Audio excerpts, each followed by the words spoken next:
Astonishing Legends would like to thank Squarespace, Bombas, Eero, Simply Safe, The Great Courses Plus, and our supporters at Patreon for making tonight's show possible. Where are we?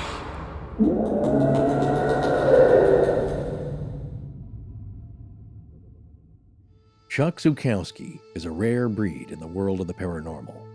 Unlike investigators who explore a particular phenomenon, Zukowski, an ex-law enforcement officer, pursues multiple areas of paranormal inquiry with equal enthusiasm. His hunt for answers has found him in some frightening situations, but he's survived them all so far, and in the process, collected a mountain of evidence on a wide range of paranormal events, including animal mutilation. He uncovered startling proof that unexplained mutilations primarily seem to occur along the 37th parallel line of latitude. His investigation gathering so much evidence that author Ben Mesrick interviewed Mr. Zukowski extensively, and the resulting book, The 37th Parallel, was a New York Times bestseller, released in 2016. Chuck is an outgoing and gregarious man who has hauled his family all over the country in search of answers to questions that many don't know exist. Ready to deploy at a moment's notice, he prides himself on arriving at the scene of an investigation within a few days or even hours of the incident and collecting exhaustive, thorough evidence that can be appropriately analyzed. The stories of his exploits are too numerous to count, but the totality of his experiences to date point to a frightening hidden world of bizarre events. No cattle or animal mutilation story ends with an answer, and not every UFO or Bigfoot story ends with a brief and fleeting observation of the craft or creature. In fact, some Bigfoot encounters appear to have ended with violent death and even dismemberment. You might want to be aware of where these things have happened, because if you don't, your next hike in the woods could be your last.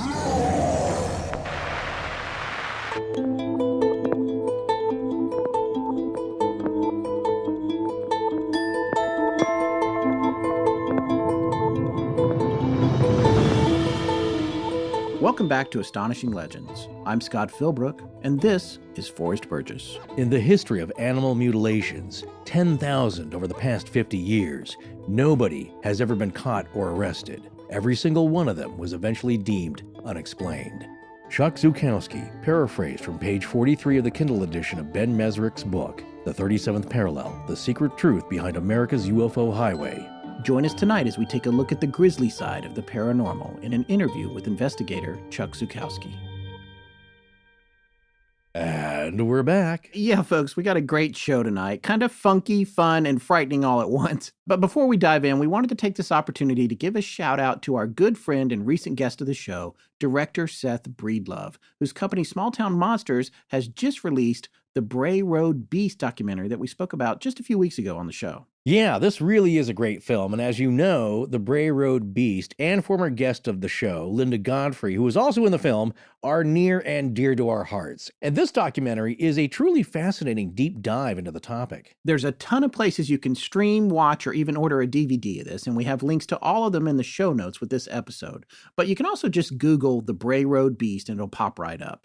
There are a few films out there on this creature, but this is the best one, so make sure you find the one directed by Seth Breedlove and released in 2018. Yes, and thanks so much for placing your orders for the Halloween Jack-O-Lantern Al t-shirts. Pre-ordering is done for those now, and the order should be shipping out pretty soon. And finally, I just wanted to give a heartfelt shout out to listener Simon Monroe. Simon lives up north, not too far from the broad, generalized area that might be in proximity to Forrest's neck of the woods. Steady. And Simon got one of the much coveted Astonishing Halloween hoodies because it's cold up there, and he works super early in the morning delivering newspapers. And he was out working one morning when he literally stumbled across a young man sleeping under a tarp in the bitter cold in front of some upscale condos. A man popped his head out and apologized to Simon for being in the way. After talking to him for a minute, Simon discovered that the young man had been living on the streets for 3 years and was only 19 years old. Simon also noticed that he had nothing more than a light windbreaker to keep him warm. At that moment, Simon literally gave him the Astonishing Halloween hoodie right off his back, knowing that they were out of production and he would probably not be able to get a replacement for it. Simon then posted this story to our closed Facebook group, and the ensuing chain of comments was truly inspiring. The outpouring of gratitude from so many of our listeners was complemented by a flood of emails and DMs on multiple platforms of folks offering to raise money for Simon to get another hoodie, even though they were out of production, or to buy him something from the store themselves. Fortunately, our merch wizard, Craig Dransfield, with years of experience, had the foresight and wisdom to order just a few more hoodies than we needed, and we're pleased to report that Simon will be getting the true last astonishing Halloween hoodie produced, shipped to him at no cost to replace the one he so graciously gave away to that unfortunate young man. We just wanted to say how grateful we are to have such great selfless listeners and fans, and we'd also like to thank Tess for really taking the reins on this situation and making sure the right thing happened. Okay, it's time to get to tonight's show, and I'm personally pretty excited about it. It's a step back from what we did last week with our yokai episode, a palate cleanser between that show and our next one, which is our Halloween special. Chuck Zukowski has an amazing energy. I had a lot of fun interviewing him, and his passion for his work is contagious, and his stories are eye-opening. However, in much the same vein as last week, and this goes out to the guy who sent us an angry email about how gross last week's show was and how he had to jump up and turn it off and that we lost a listener. I don't think I can go out to him because he's not listening anymore. That's a good point. But clearly he was not paying attention to the show anyway, or reading the descriptions, all of which had a warning about the content last week. We actually gave a verbal warning at the top of the show, even if you didn't read the descriptions. Yeah. Well, it's unfortunate he had that kind of visceral reaction, but it was written viscerally and mission accomplished.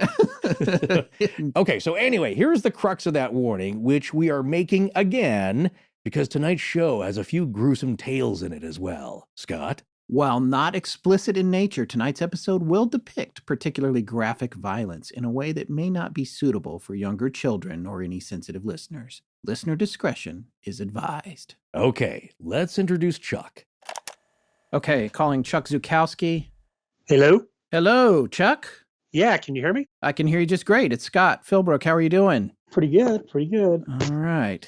So I do want to talk about the 37th Parallel. This book was a New York Times bestseller. It's pretty amazing. How did you and the author, Ben Mesrick, how did you guys get together and get that going? Basically, in September of 2011, I was kind of toying with the previous years before that, 9 and 10, that I was looking at these animal mutilation investigations I was doing and UFO sightings in Colorado, New Mexico and stuff, and some other things, abduction cases, supposed abduction cases. Every one of my cattle mutilation cases, because I'm a former reserve deputy, police officer, what I would do is I have a clipboard, and I take the clipboard with me, and I'd sketch out the way the cow's laying on the ground and facing northeast, west, or whatever, and then the GPS coordinates. So I was kind of going through my previous notes and trying to look for a tie-in on some of this stuff, because I had done enough of them where I thought, now there's got to be something, there's got to be a commonality, that ties this stuff in. And then I started noticing, well, pretty much all these mutilations, at least here in Colorado, were happening on the 37th degree latitude, a little bit into 38th and a little bit into 36, but basically the 37th. I'm going, oh, what's up with that? And I started looking at other things that was happening on a 37th degree latitude. And I saw, wow, the Taos Hum falls into that. Aztec UFO crash falls into that. Joplin spook lights, Cape Girardeau, Missouri, the UFO crash, Area 51. What the hell? And so basically I started looking at this and I started going, hey, there's something going across the U.S. here. And so I called my sister, Debbie, who was a MUFON investigator for the state of Missouri. At the time, she was state director. Now she's actually on the board of directors from MUFON, and she's a state director. And so I kind of started piecing things together, and we started looking into underground caverns. And then the more I got involved with it, I started looking at you can pretty much hit the majority of aquifers under the United States on a 37th degree latitude. If you need water, basically, or someone needs water. Sure. I started putting this piece together, and September 15th, 2011, I did a press release on my blog, 37th Degree Latitude Theory. And the one thing that clinched it for me, and I'm kind of going through this blog because it's a few years old, was about that day that I started doing the blog, we had an earthquake down by Trinidad, and it was a very shallow earthquake at the depth about 2.5 miles. Now, shallow earthquakes are generally up to 60 miles. But this one was 2.5 miles, and I started looking at it going, well, that's kind of interesting. Obviously, fracking wasn't really that big of a deal back in 2011 as it is now. So I started looking at that, and then within 8 or 9 hours, there was another earthquake in Virginia, and it was at 3.7 miles deep. And I started looking at that going, well, why did I put these together? Well, they're both falling on the 37th degree latitude. It was almost as if someone is digging underground, these underground bases. And so that's when I started piecing it together. I even contacted once I did a press release on this, I contacted the local media saying, hey, someone's digging underground over near Trinidad because it's too shallow to be an earthquake. It's something else is happening. And they just blew me off. Oh, what do you know, right? And lo and behold, less than a year later, fracking comes out. And they go, oh, yeah, the people are fracking and they're causing these shallow earthquakes. And if you would listen to me, you would have known that a year earlier. Yeah, yeah. But lo and behold, they don't listen to me. So I'm just a UFO guy, UFO nut. So basically, I read about in the book. I feel like you're using that as a cover. Well, it's interesting. I was known as UFO nut actually in California. So it's been over 25 years. The other day, I found my California license plate that said UFO nut. That's a great plate. And I've been out of here for 20 years. And my truck has a Colorado plate that says UFO nut. Yeah. My Harley has UFO biker on it. And then my travel trailer says UFO lab. So I kind of keep it all together. But the thing is people were calling me a nut. And they say, oh, you're just some crazy guy. You're just some UFO nut. And I was kind of getting mad. I'm going, you know what? I'm not going to get mad. They don't know any difference. That's just based on what they think. And so I decided to go ahead and roll with it. And so I just said, fine. You're going to call me a nut? I'm going to become a nut. And that's when I moved out of here to Colorado. Within the first couple of months, I went ahead and generated the UFO Nut website, and I've had it ever since. Well, it seems like from the book, you're dragging your family everywhere, and then you got Debbie into it, it sounded like, in the book. So yeah, and then I drag Debbie on TV, too, when I can. But the majority of all this stuff, it's just... Yeah, unfortunately, it's me dragging my family, unfortunately. Yeah. And now that they're grown up, they really don't do too much with it anymore. Although every now and then, one of my kids will go on an investigation with me just because they're curious. Yeah. But they're at the age now where, they have their own families and everything. So sure. It's back to me doing it by myself again, which is cool because a lot of places I go, and we're going to talk about this tonight because this is Scary-tober, right? Yes. There are some places that I've gone that I wouldn't want anybody else there because you put your life in jeopardy. And you really, really do. And I'm an idiot. I'll tell you right now, I've gone out. The one thing I do or I have done in the past, and I still do now, is if I take off any place by myself, I always tell my wife where I'm going, location. And if I don't come back, at least I know where to send a search party type of thing. Yeah. In my opinion, for whatever reason, when I was quite young, there was more to this planet. There was more going on than what they were teaching us. And it was just like, it's like life is a lot bigger than what you're saying. And I don't know why I know that. I have no idea, but it was just like, I've always known that. And I always used to get in trouble all the time. So I've always had a love of UFOs and somewhat of the paranormal pretty much as long as I can remember. And even goes back to the weekly reader magazines I would save that had something about UFOs or Bigfoot or ghosts. I would save that, and this is going back to elementary school, for gosh sakes. So is it an obsession? I don't think it's an obsession. I think it's just for whatever reason, it just became part of my life. And I got to a point later on in my life where, after we had my 3 kids and I could break away and do things on my own, I started doing more and more field investigations, and then came up with this brilliant idea. How about if we buy an RV? That way we can go on vacation, save a lot of money, because there's 5 of us and 3 kids. And it's expensive to fly and stay in a hotel. And I go, it's a lot cheaper. And then so I got an RV, but lo and behold, every time I went anywhere, I would stop by Roswell or Taos or Aztec or, and I would do a quick investigation here or there. And one time the kids still call it the ruined vacation because one summer we hit all these Native American ruins. In my opinion, it was probably one of the best vacations. Chaco Canyon. Yeah. And I've been to Chaco. We were hitting them all, and it ended up over Mesa Verde in Colorado. Sure. But is it an obsession? Some people may think so, but I think it's more of just my life, and it's always been that way. And as I got older, I pursued it more and more. But even in high school, my friends, we would talk about it. Oh yeah, I used to throw stuff at us and say UFOs, fact or fiction, and I would throw something at them. I'm pretty familiar with Southern Colorado. My father lives in Denver, and I lived in Denver until I was 9. And then eventually I moved to North Carolina where my mom's family was. But I would go see my dad every summer, and we took road trips, and he's the one that took me to Chaco Canyon and Mesa Verde, and I got to do all that stuff when I was younger. But here's the other thing. His best friends, they all worked for the EPA in Denver.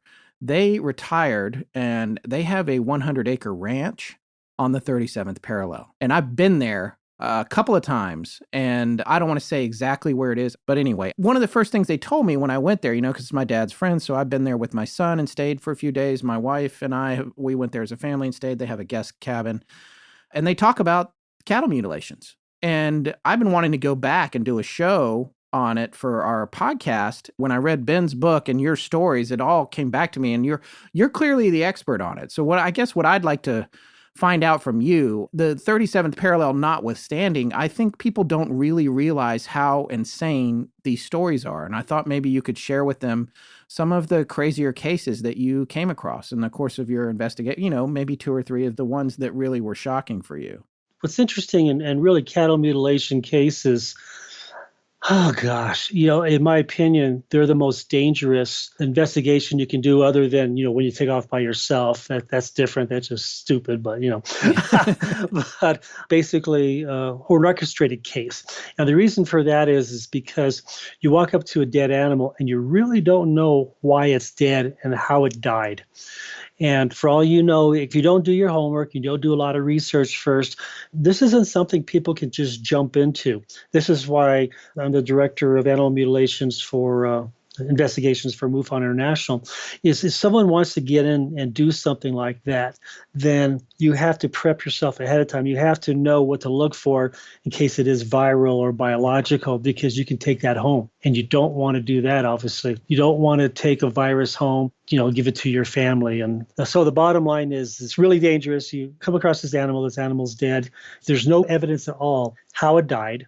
It's just laying there. There's no evidence that the animal actually tried to survive while it was being killed. In other words, there's no scuff marks in the ground, no movement of the limbs, no movement of the neck, nothing. It's just laying there as it was placed.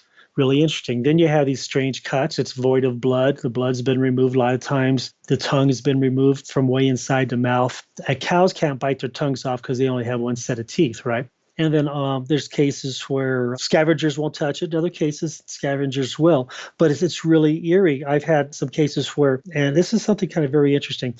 Most people, and even investigators still now, without knowing too much about this, think the animal's dropped. It's actually picked up from location A, wherever it was grazing, taken to a location B where, the mutilation took place and draining the blood and all that stuff. And then it's brought back to location C, which is the general area of location A. And I know that based on, from what the ranchers say, location of the herd was at the time that the cow was taken, and then where the cow is now. And then I actually had one case near Western Colorado where we actually found the footprints about 60. I say we because at the time Matt Morgan was with me, who was on my team. And what you do is, after we do an investigation on the cow, I do a spiral starting at the cow. I do a circular spiral away from the cow to look for any type of evidence. And it depends on how much time the rancher gives you to be on his ranch to do. Depends on how much you can do. Yeah. But as I was doing this spiral out, found footprints, cow footprints, because it had rained and there was mud there. We found one set of footprints that was walking along the fence, and that's where it ended. And that was about 55, 60 yards, I think, away from 30 yards maybe it was. I've done so many of these, I apologize. No, but it's okay. And I'm interested in this ABC location thing because I don't believe that was in Mesrick's book. There was a lot of stuff that he couldn't understand well or didn't put in because, there was just a lot of material. Yeah.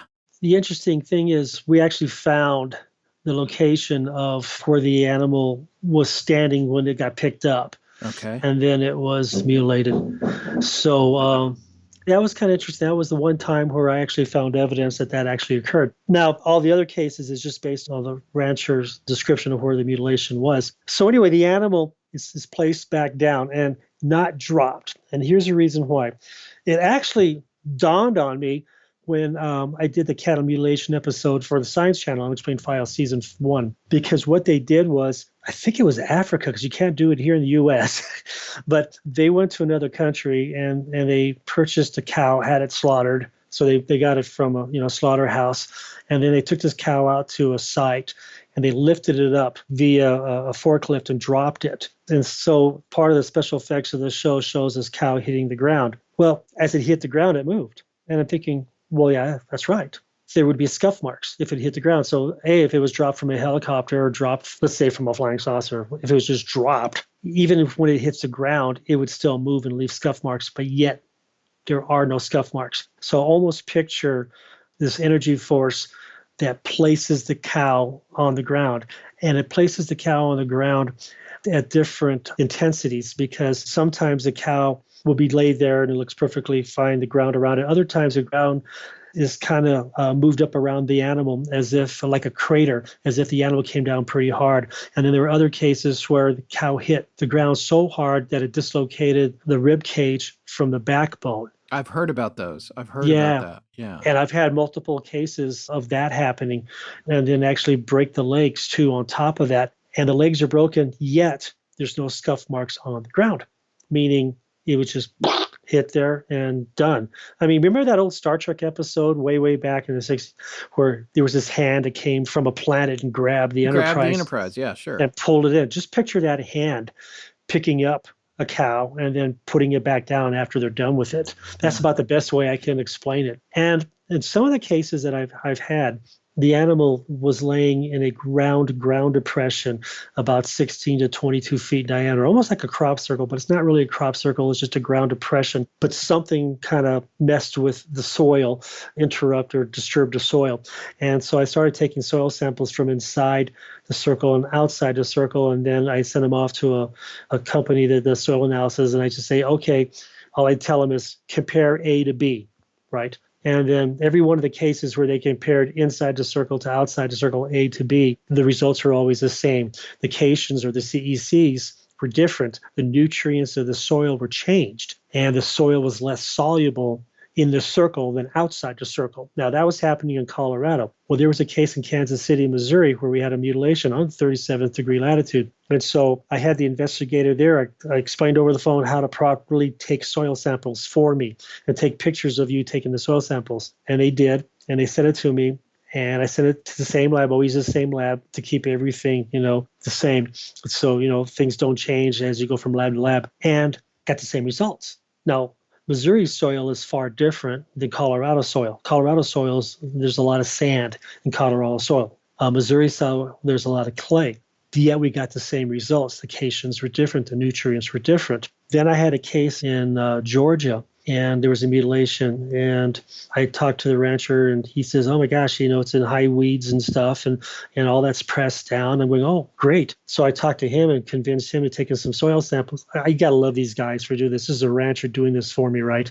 And he takes soil samples for me based on how I explained it, and sends me the soil samples. And then, I had them analyzed, and I sent him the results back, and it was the same. So I'm getting the same results from soil in Georgia, same results of the soil in Missouri, compared to the same results with the soil in Colorado. That shouldn't be. There's more to Astonishing Legends than just what you hear in the podcast feed. That's right. Wait, what are you talking about? Our astonishing website. Man, I wish you would keep up. Oh, right. We have a Squarespace website. Yes, we do. And it adds so much more to the show. I mean, of course, you can listen to all the episodes there, but also Tess regularly posts really interesting blog entries about all kinds of fascinating and timely topics we haven't had time to cover on the show. That's right. And in October, she does one every day, actually. Exactly, right. And you can see pictures related to our episodes and go down rabbit holes where there are related links. And there's a bookstore, and all of our sponsors offer codes. And you can purchase all of the show's merch there, too, because we have our own store. All right, I get it. That's where you were going with this. Yes, I was. Well, I do know that all of that is possible for us because of Squarespace. I also know that whatever it is you want to showcase, whether it's a product or service you want to sell, something to promote, announce, publish, any cool idea you have that you want to create, turn into reality and show to the world, Squarespace is the easy and affordable way to do it. Yes, you can do this. You can easily make a website all by yourself and have it do everything it does for us and more. And Squarespace will make it beautiful, make it stand out, and most importantly, make it work for you. Stop waiting for someone else to turn your dreams into a reality. Now's the time to take charge of your own destiny and fortune. And you can start by heading on over to squarespace.com/legends for a free trial. And when you're ready to launch, use the offer code LEGENDS to save 10% off your first purchase of a website or domain. That's squarespace.com/legends for a free trial and 10% off. Think it, dream it, make it with Squarespace. I'm Grace, and this is Astonishing Legends. Let's get back to the show. Do you have control soil from outside the circles in these locations too? Yeah, that's A and B. So A is soil inside the circle, B is soil outside the circle. Sure. So in every case, I'm comparing A to B. And I take a couple different samples and send it to, I don't take a lot of samples because it's like $50 to $60 a sample. Right. And it all comes out of my pocket. I don't have, sure. Yeah. So I take a couple of samples and I drop a couple $100 each time, Right. doing soil analysis on this.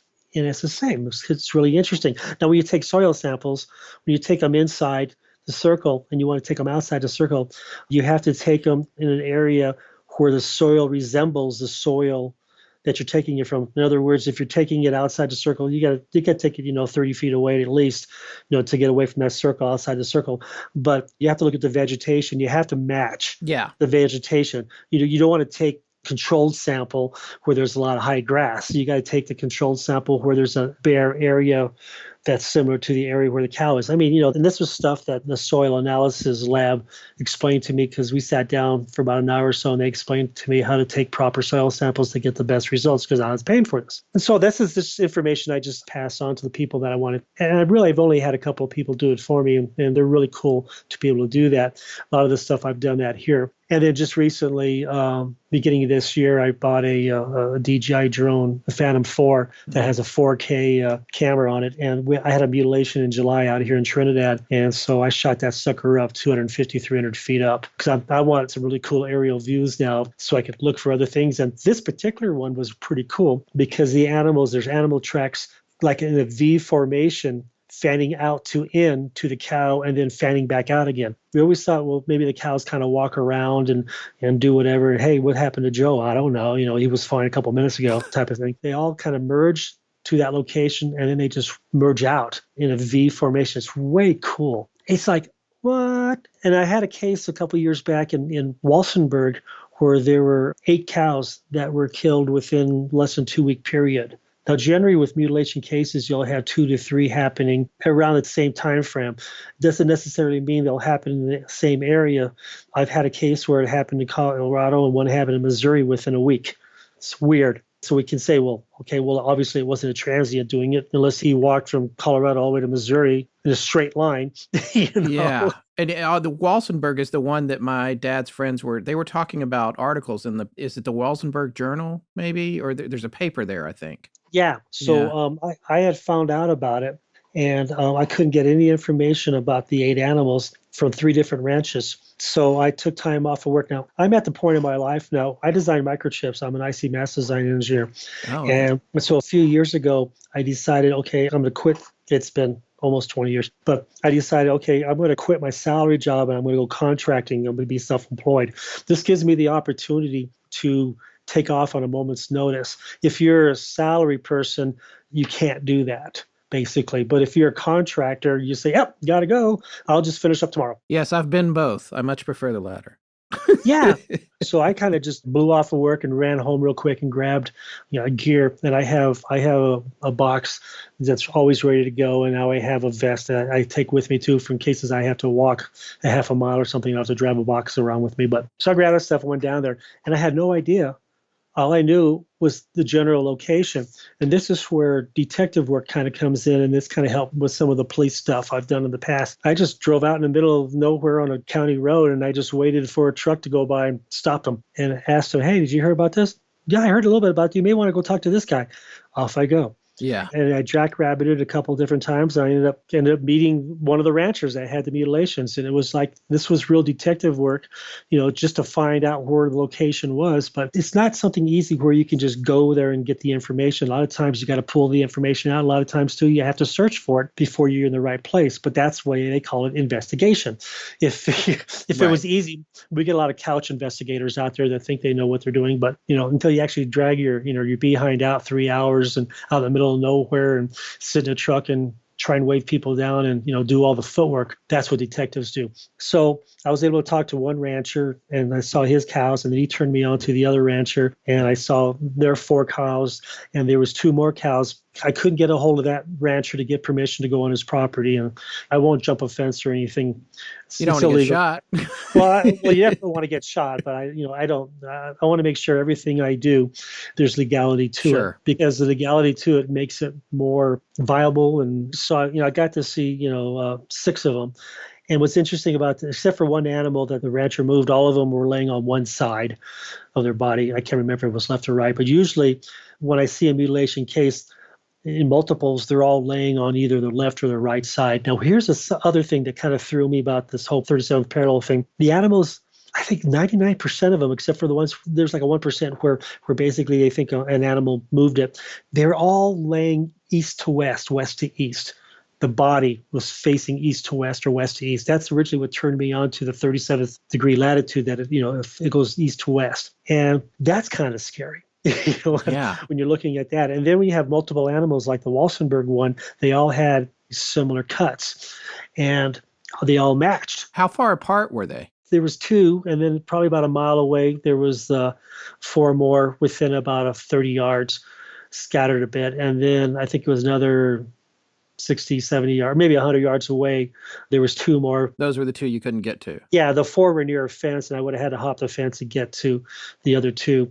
But they were all within a line of sight. Yeah. All of them. Pretty much, but they were all, when I talked to the one rancher who saw the other 2, I asked him, were they kind of pointing this way or not? And he told me, well, I'll be damned, I think they are. I think they're kind of facing the mountains. And when they were facing Santa Cristo Mountains, that's kind of going west, and from where we were. And that's, but I was basing that last 2, but at least 6 of them from what I could see.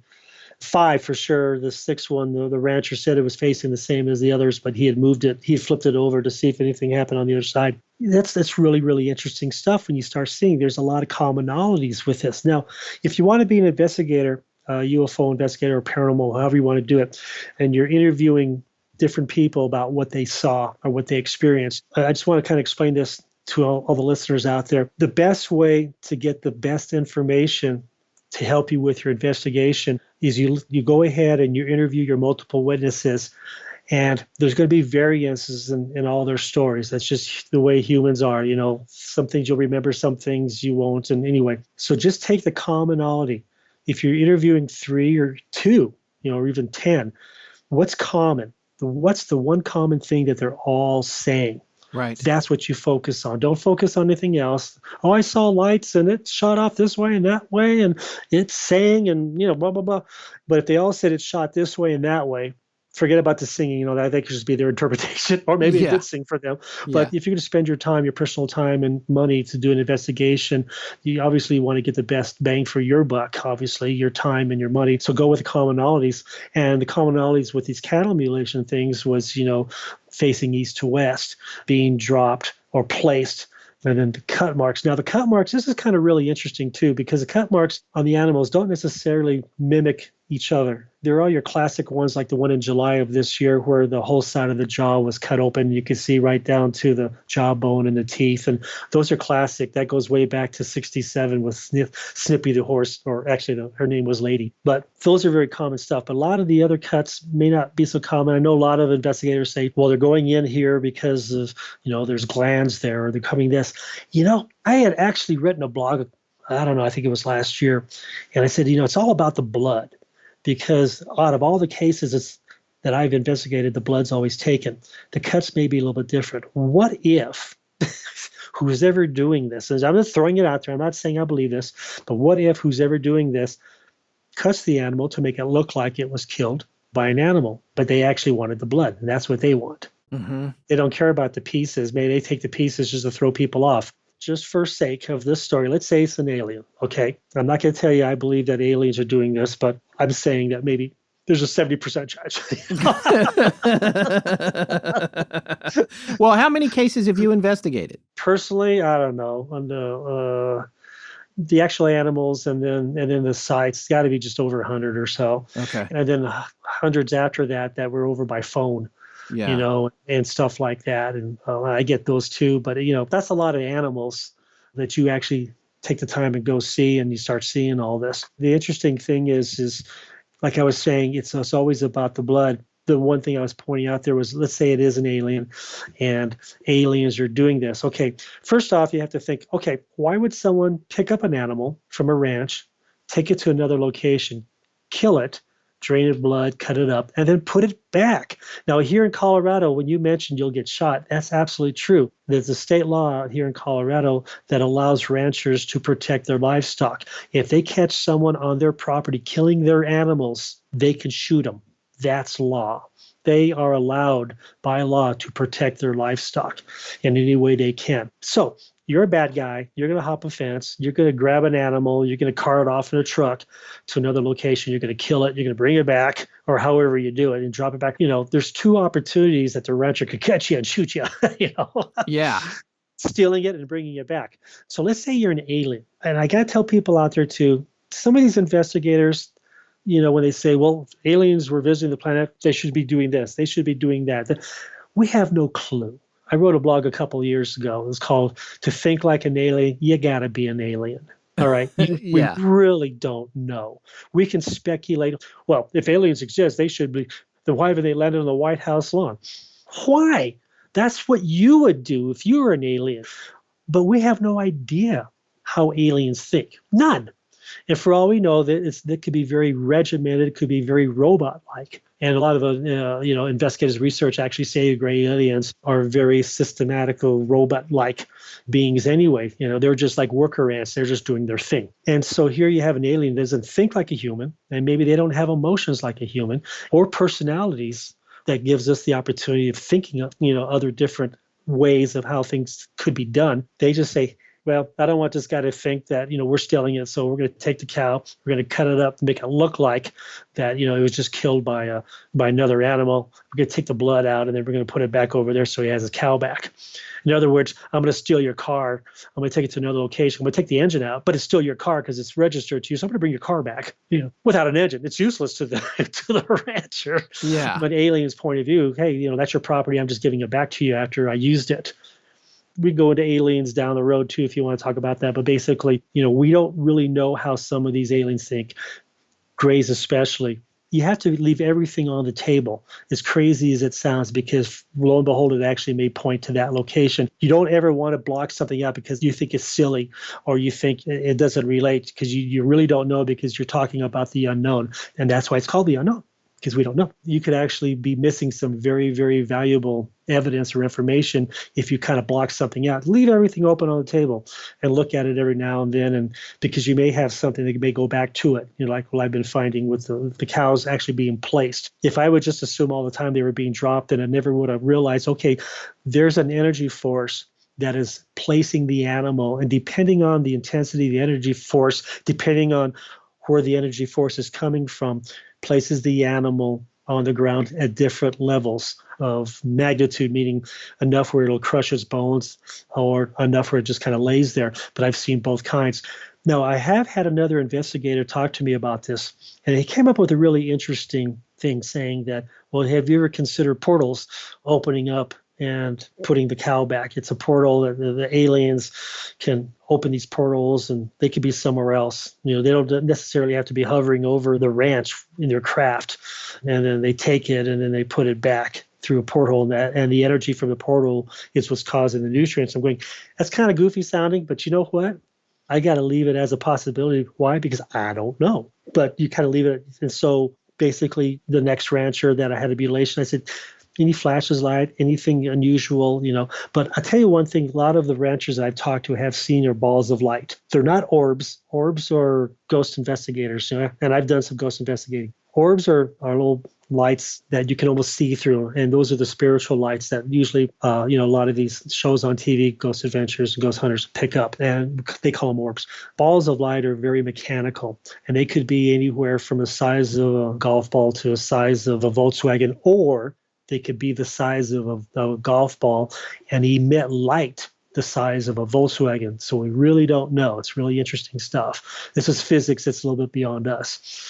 Either way, the ranchers in the Walsenburg area, Trinidad area, Weston, they've seen balls of light. And sometimes the balls of light will actually interact with the people. And I got a really good case. I can tell you who's kind of scary a little bit. Do you want to hear a little scary case? Yeah, absolutely. Since it's Scaretober. Yeah, definitely. And I really apologize to Rancher Miller because he thought it was ghosts, but it was much different. So he has two houses. He has his family house, him and his wife, and then he has his ranch house. And his ranch house is closer to all the corrals and the barns and stuff. So when he has work to do early in the morning, he'll just sleep in the ranch house, which used to be the old house, right? And then they built a new house, and the new house is where they actually live.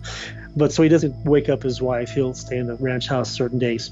He's bedded down at night now, and sometime in the middle of the night, and his bed is next to a window.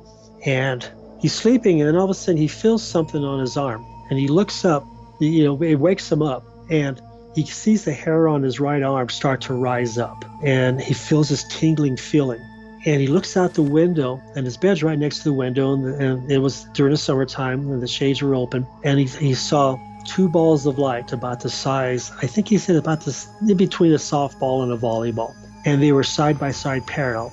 And they were coming straight from the ground up to where his window is. He didn't know what to think. He was just like, oh, shoot. What is this?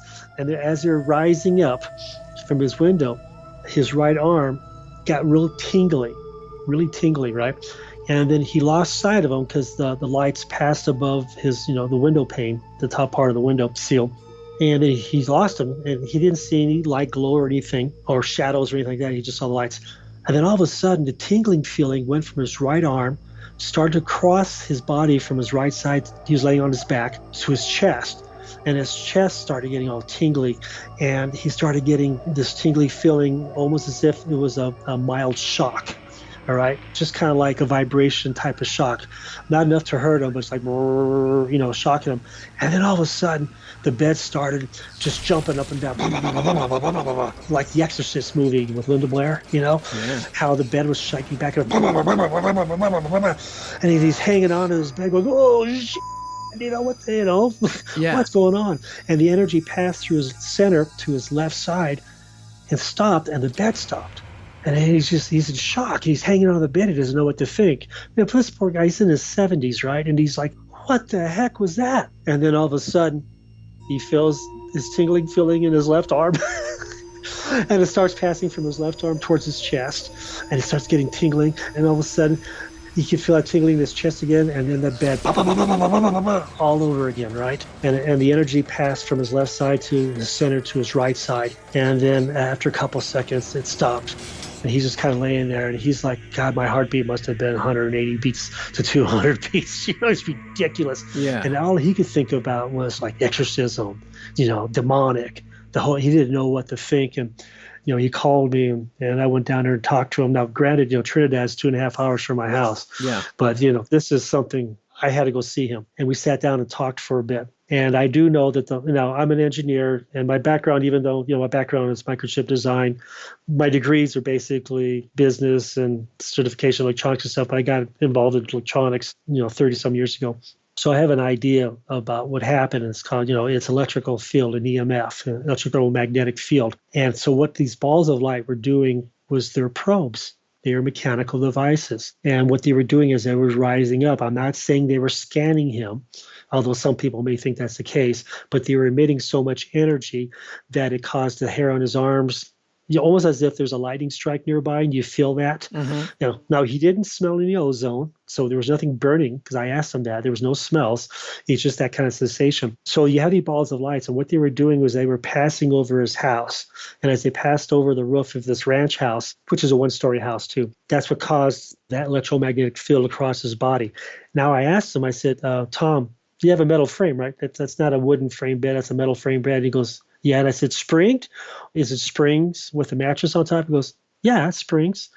Coil springs. There was no box springs like we normally have. It was coil springs.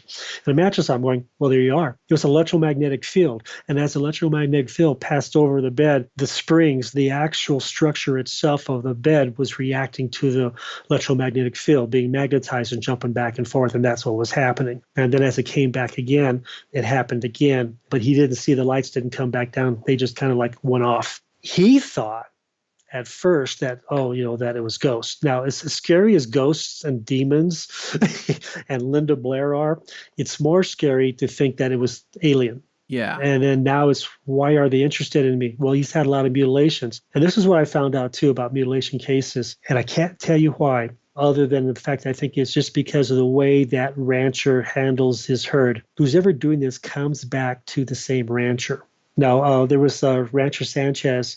I've done a couple cases, 4 or 5 or 6 for him, I think it was. And he had moved his cows in his pasture, and they were surrounded by 2 other pastures of 2 other ranchers and their cows. Basically, in the San Luis Valley, it's like, hey, Sanchez, could you do me a favor? Can you move your cows out to my pasture and cut the grass? Okay. Yes. I've heard about that, yeah. And that's what they do. So his cows were surrounded by 2 other ranchers' cows, and he got hit again. Rather than touching the other rancher's animals, they went after him again. So even when he moved his cow, and then I actually talked to another rancher who moved out from Texas. He got hit in Texas, came out here to Colorado, got hit again. So he was actually followed.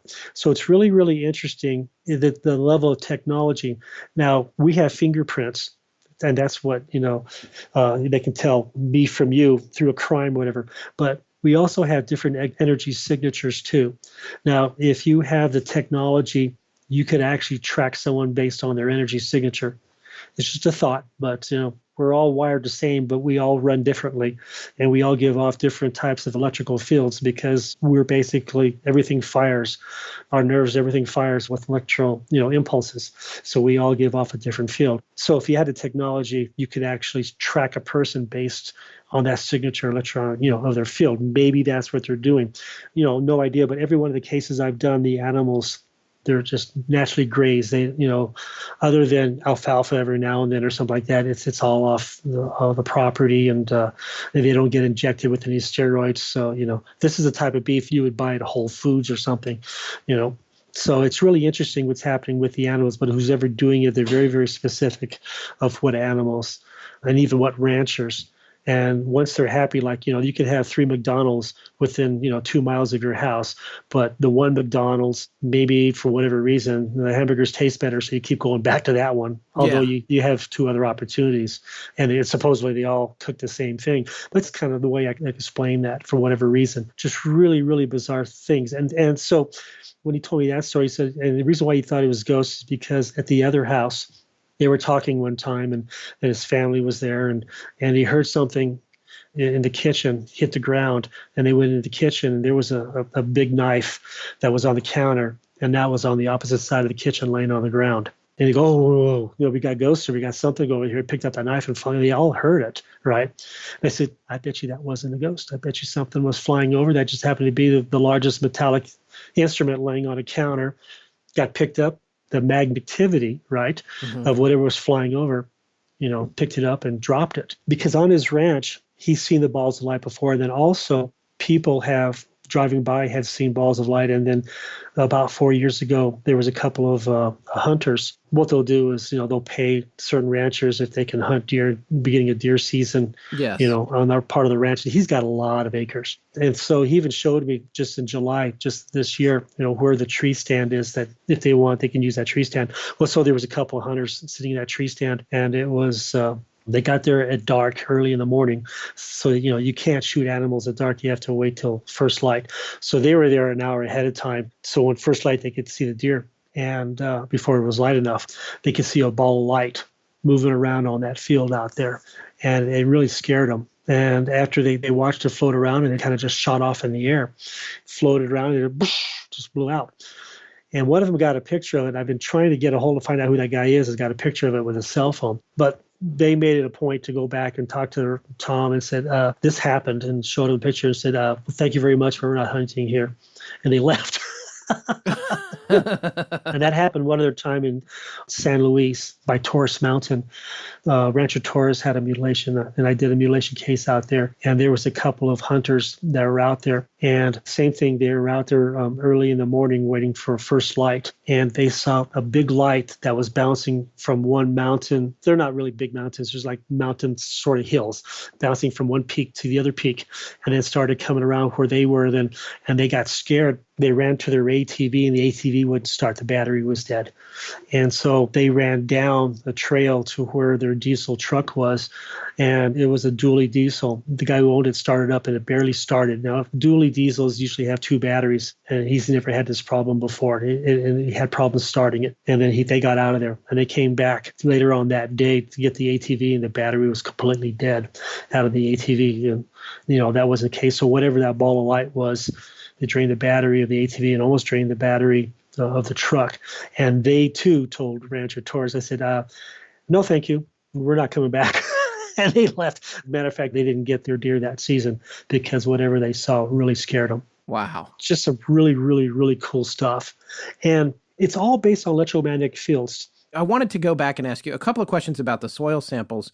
When you took the samples outside of the circles that were, technically your control samples, I'm presuming that they would reflect the regional differences that were to be expected. But then the samples that were inside the circles were consistent regardless of the region? Is that what you were saying? Yeah, basically the certain nutrients, because every soil across the U.S. has got the same type of nutrients. Right. So it's particular nutrients were altered. And those were the nutrients that have to do with solubility. So basically, the soil in the circle is less soluble, doesn't retain water as much. You could drop water on it. It's not like dry soil, which is one thing, but that's the big difference, or they call it the cations, the CECs between the two. And that's what we were seeing between the 3 states. There was a case in Missouri also on the 37th parallel. It was Marley Woods, Missouri. And I actually shot some footage of a ball of light coming up just for a second. And they've been seeing these balls of light in Marley Woods for like generations. Sometimes they see 1 or 2, and sometimes they see a stadium of lights. So it's not something that we consider normal. And the animals just go crazy. The geese and the ducks, the dogs, everybody starts barking, and even before we can see the light pop up. And so, the animals have a heads up first. And then that's when we know, okay, get ready. And the lights always show up around the same place. But that particular area, there was a mutilation. And I forgot if it was Nancy Talbert. I apologize if it's not her. But she was the investigator at the time. And when she took soil samples inside, it was the same thing where the soil was less soluble. So I was able to even compare my findings with her a few years earlier. So it's kind of interesting how this kind of works out. Marley Woods is pretty cool, too. Other scary stories in that area. There was a ranch hand. We got to interview these people when we were down there, and I was working with Ted Phillips at the time. Ted Phillips was trained by J. Allen Hynek. Oh, wow. Even Don Schmidt was from Roswell, was trained by J. Allen Hynek. So these guys, they really know their stuff. And so I'm working with Ted Phillips, and so I'm interviewing some people down there. And there was this ranch hand that was living in a small travel trailer on the ranch. And sometime in the middle of the night, the whole trailer, it's on wheels, but the wheels, there's jack stands to level the trailer out so it doesn't move. And bam, something hit the front of his trailer and got, just scared the heck out of him.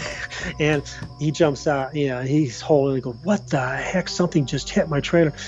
He goes out there, and there was nothing out there. And the front part of his trailer was caved in.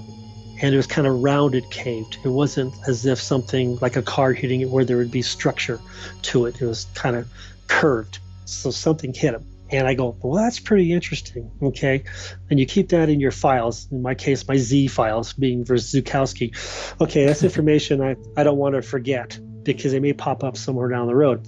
Well, lo and behold, a year or so later, I was back again with my sister Debbie, and we're investigating the Marley Woods with Ted Phillips again. And this time I was doing some experiments, light experiments, and some cool stuff. Well, my sister and I interviewed another rancher. What happened was a rancher and his wife were in a pickup truck, and this is during the daytime, and they went out to a field down a ranch road into an area where there were cows. And the grass was a little high from where he had, he thought the cows were in this part of the field where they were growing this crop, because he caught them in there before, I guess, or something or other. And so he went to go check. And they're both pretty big people, and they're heavy set. And he's a big old boy, big old rancher boy. And he gets out of the truck, and he walks in this field, and she can see the grass or whatever crop it was going up to about his waist high. And he was walking, and all of a sudden he's gone. He just drops down. And she saw him fall, and that's what she thought he fell. So she rolls the window and she's yelling his name, "Are you okay? You okay?" And it's nothing.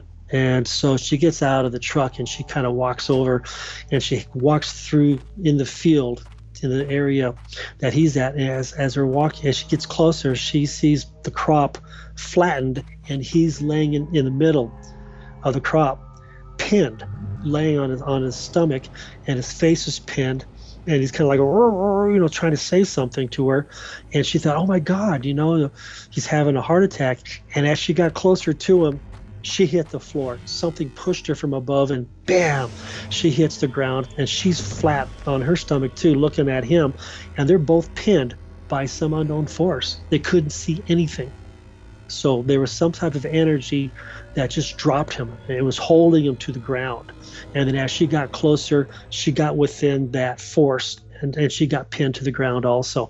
Now, this was in the same general area, within a quarter mile of where a year before I had heard the story of the ranch hand where something hit his trailer and there was nothing out there.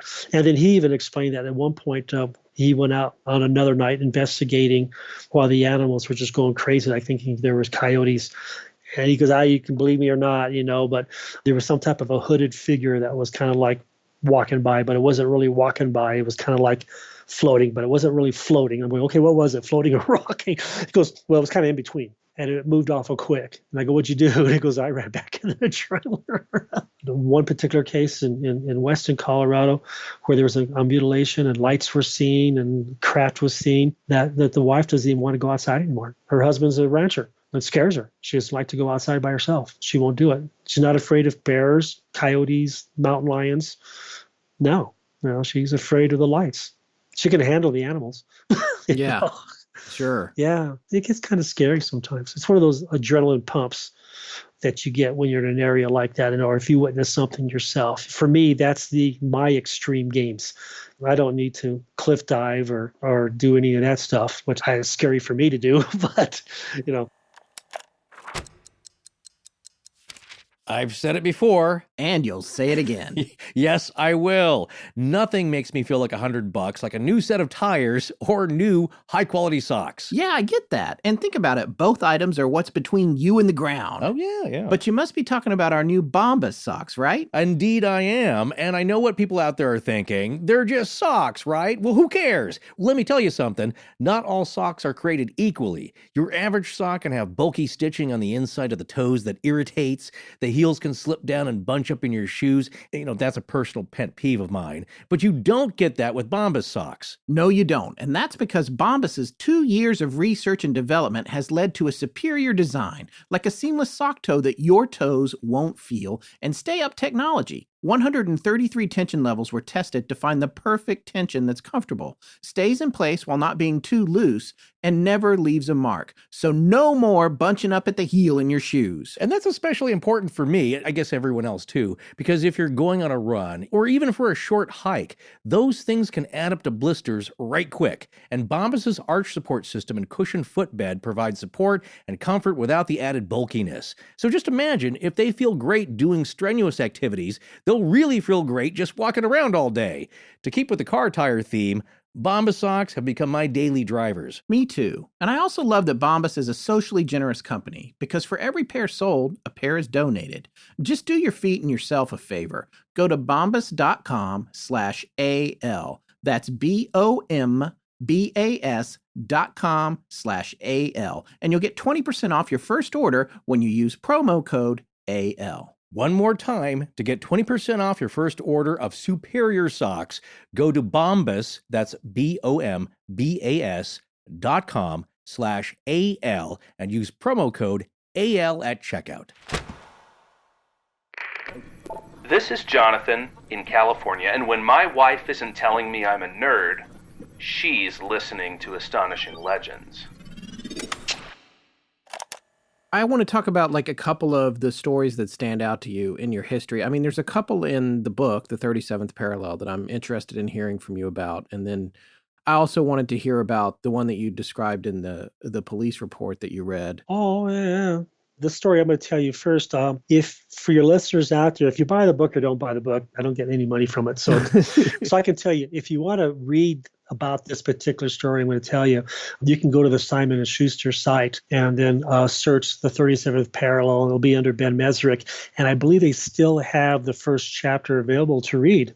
Everything in the book is true, but there's some fluff in between the trueness because Ben Mesrick's a writer and he ties everything together. So there's a little bit of fluff, but the actual events that, happened. What really happened was I was on this psychic's radio show, and she's in Ouray, Colorado. She contacted me a month or two later. She said, you may not believe this or not, but I'm in communications with the Bigfoot family. They're coming through our area because she's a psychic. I'm going, right, okay.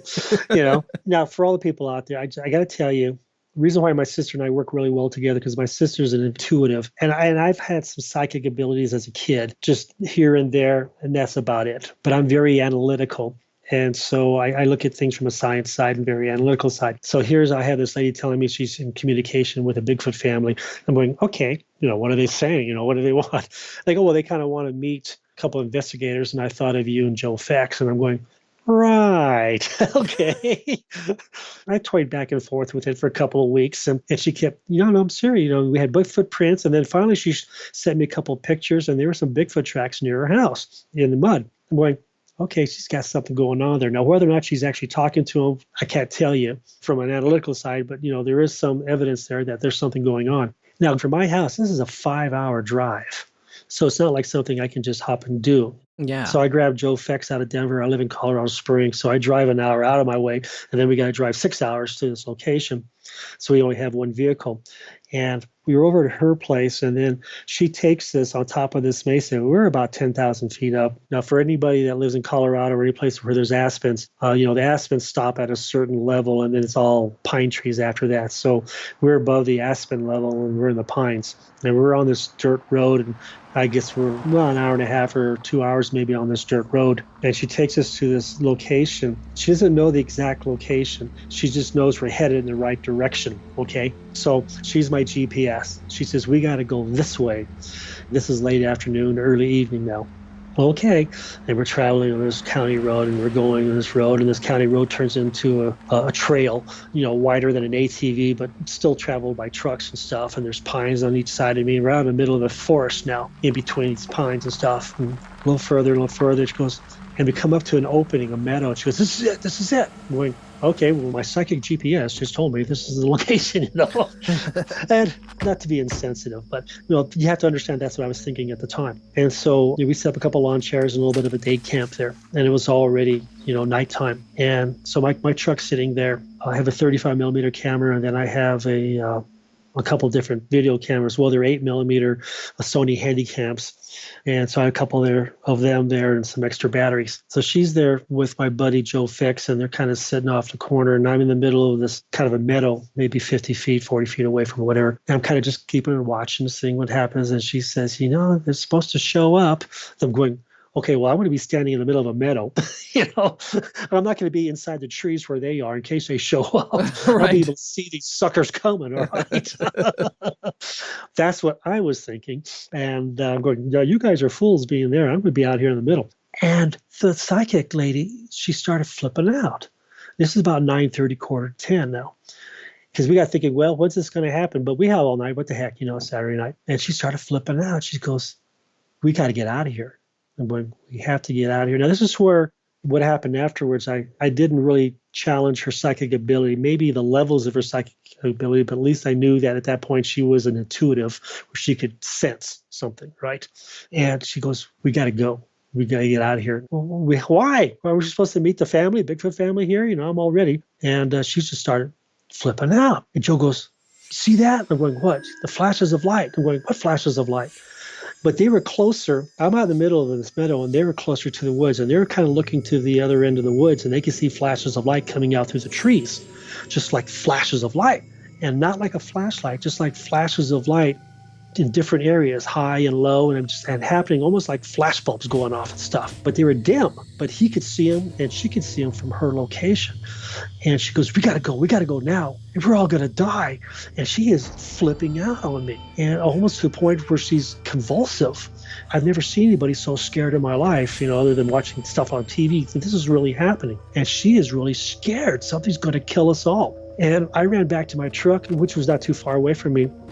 And I grabbed my night vision binoculars, or night owl binoculars. And because from my location, they were closer to the lights. And I looked through the binoculars and I could see flashes. I'm going, holy shit, what's going on here? This doesn't make any sense. So I ran back and I grabbed my Handycam camera to get it on video. And I run out there and I get a little closer. I turn on my Handycam.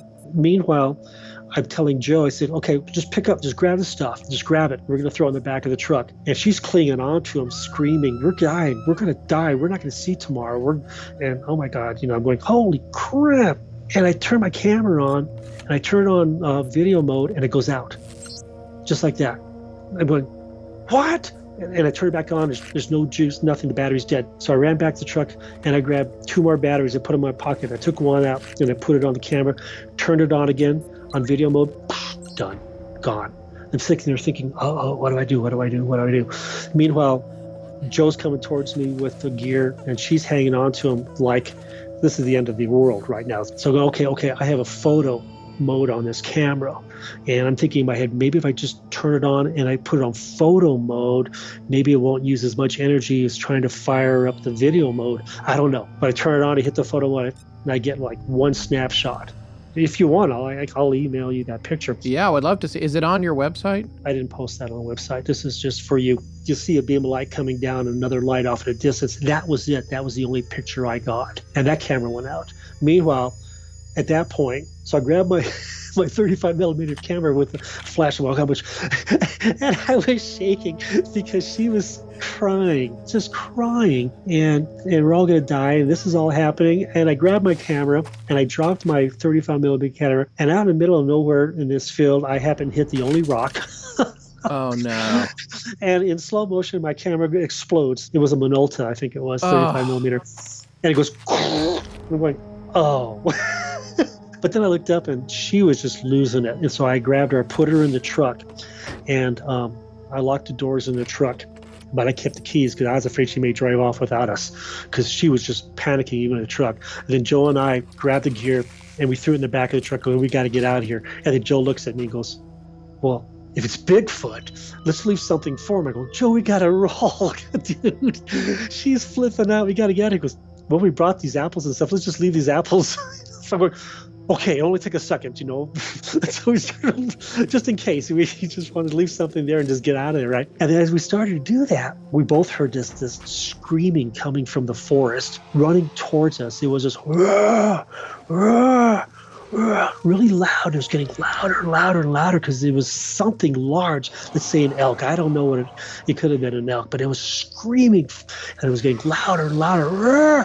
And it was coming towards us, and I'm standing next to Joe, and I'm going, we're going to get run over by something, a moose or an elk or something. I didn't know, I was like, and I got this lady flipping out of my truck, and all of a sudden it went right in the middle of a scream. It was dead silence. Something took it down, just like that. And so this thing was being chased by something, and it was running for its life. And it was running towards us, the best I can figure, because it was getting louder and louder towards us. And right in the middle of a scream, right in the middle of a scream, as if you just turn off your radio. Click, that was it. And everything was dead silence, just dead silence. And the lights had stopped. And I'm looking over at Joe, and I have a 40 caliber Glock 22 strapped to my side. It's my service weapon at the time. And I looked at him and said, Joe, whatever took that animal down, this gun isn't big enough to protect us. There's just no way. And he's looking at me, and I look over at Joe, and his eyes are bigger than his glasses. Just picture it like a cartoon where they go, whoa, and he was in like disbelief. And I looked over at him, I'm going, we got to roll. Dude, we just got to get out of here. Just go. We just left everything. Well, we just left all the fruit stuff, and we just blew, grabbed the rest of our stuff, running back to the truck. We hopped the truck, locked the doors, and I hightailed it out of there, that truck. And I said, we're out of here, we're gonzoed. I don't know what the heck that was, but I think, and the more I thought about it afterwards, I think it was a mutilation. I really do. Because there were some cases, Walsenburg, when I was in Walsenburg a couple of years before, or even I think it was a year before, I had talked to a hunter who had saw, it was weird. It was a rabbit laying on its right side and a fox right behind it laying on its right side, and both of them were killed and mutilated, and they were probably within a couple feet of each other, almost as if the fox was chasing the rabbit, and they're both laying there mutilated. And I had done cases with horses, cows, even dogs. And then there was goats out of the Dominican Republic, sheep out of the UK, cows and sheep out of Canada. So I've been working some of those cases. So the first thing that hit me was we saw the lights, and then something was screaming coming at us, and then something took it down and killed it. I don't want to mess with that. That was a scary moment. That was probably one of my most scariest moments, only because we experienced it. The sound, I can't describe the sound, but it's just like if you go to a Metallica concert and you're sitting in the front or standing in the front. No one sits in Metallica concerts. So you're standing in the front, and you can feel the bass from the speakers hit you in the chest. Boom, boom. You kind of feel that sensation of the sound waves hitting you. That's what we were feeling. You could feel that, whoa, of the animal screaming. And I knew it was a large animal because that sound was resonating towards us, and it's such high intensity. This thing was screaming for its life. I mean, it was in sheer panic. At the same time, we have this psychic that was in sheer panic too, and saying, This was outside of Ouray? We were outside of Ouray on top of a mesa. Okay. 10,000 feet up and out in the middle of nowhere. It became, the ranch road turned into a trail type of thing. And I remember that because the sides of the limbs of the trees were kind of hitting the side of my truck. I'm going, I don't want to scratch my truck, Yeah. But yeah. So it was something like that. And then she kept saying, go this way, this way. She goes, I can't tell you why. And I had my GPS going, so I knew how to get out of there. So I had waypoints going so I could back out. So I knew how to get back out. I'll never, ever, ever forget that, because I think out of all I've been scared before, stupid things, and I've seen some pretty cool stuff that I've been able to just, deal with. But this is the first time I actually witnessed something being killed by some unknown. And all the background that I have in animal mutilations at that time was pointing to that, the flashing, the lights that people see, also the ranchers see. There's just so much going on. And then to have a psychic there that was just losing it. I mean, you could swear that she was rabid. I mean, she was foaming at the mouth. It was like that. It was to the point where she was almost convulsive. What did she say afterwards that she thought it was? Like when she calmed down, what was her postmortem on it? She knew that there was something out there. She didn't know what it was. It was almost as if in her mind it was like a black mass. She picked up on it, but she couldn't focus what it was. All she knew, it was danger, danger, danger, danger. That's all she knew, and that her life's in danger, and that we were all going to die. And even afterwards, when I talked to her, she goes, I really thought we were dead. I thought that was it. And Joe and I talked about it over and over again about what we experienced. For anybody listening, if you're an investigator, obviously your primary concern is your safety. And if you have a witness there or you have a team with you, it's their safety. If you're the leader, you got to think of them. So even though we stuck around for another 5 minutes, and everything was going on, I have to think about the safety of the witness. But if we didn't have the witness there, the psychic, Joe and I were talking about, we might have been stupid enough to go in to the woods to see what happened to that animal. And I hate to say that, but I think we might have done it. Yeah. And if that's the case, I can't tell you if I'd be here or not. Joe, he was talking to a person in Tennessee in the Appalachians that was also involved with the Bigfoot family, and they had been for generations. And he saved some money and then went out there on an investigation. And I couldn't go at the time because I just switched contracts. But it was basically, before that, we were doing some research in that area, and he had showed me a couple of police reports from the sheriff's department at two different areas within Tennessee and the Appalachians, but not next to each other, but 50 miles apart. But anyway, he was investigating the possibility of this rogue Bigfoot out there that people were seeing. Now, Bigfoots, and I've done a few Bigfoot investigations just because there's UFO sightings around them, and that's how I got involved. But every now and then, just like humans, you'll get one bad egg, get kicked out of the family unit, get kicked out of the clan, and you become rogue. And so we were talking about the possibility where people were seeing a rogue Bigfoot. And usually Bigfoot will either travel in pairs or close to their families, but most of them don't go rogue and live by themselves. unless they're tossed out of the clan or the community. So the first report I read was this hunter came across this tree, and he's hunting. He comes to trying to find the deer, the animals he's hunting. He comes across this tree, and it's a hollowed out tree. And in the middle of the tree is the torso of a man that was stuffed in the tree.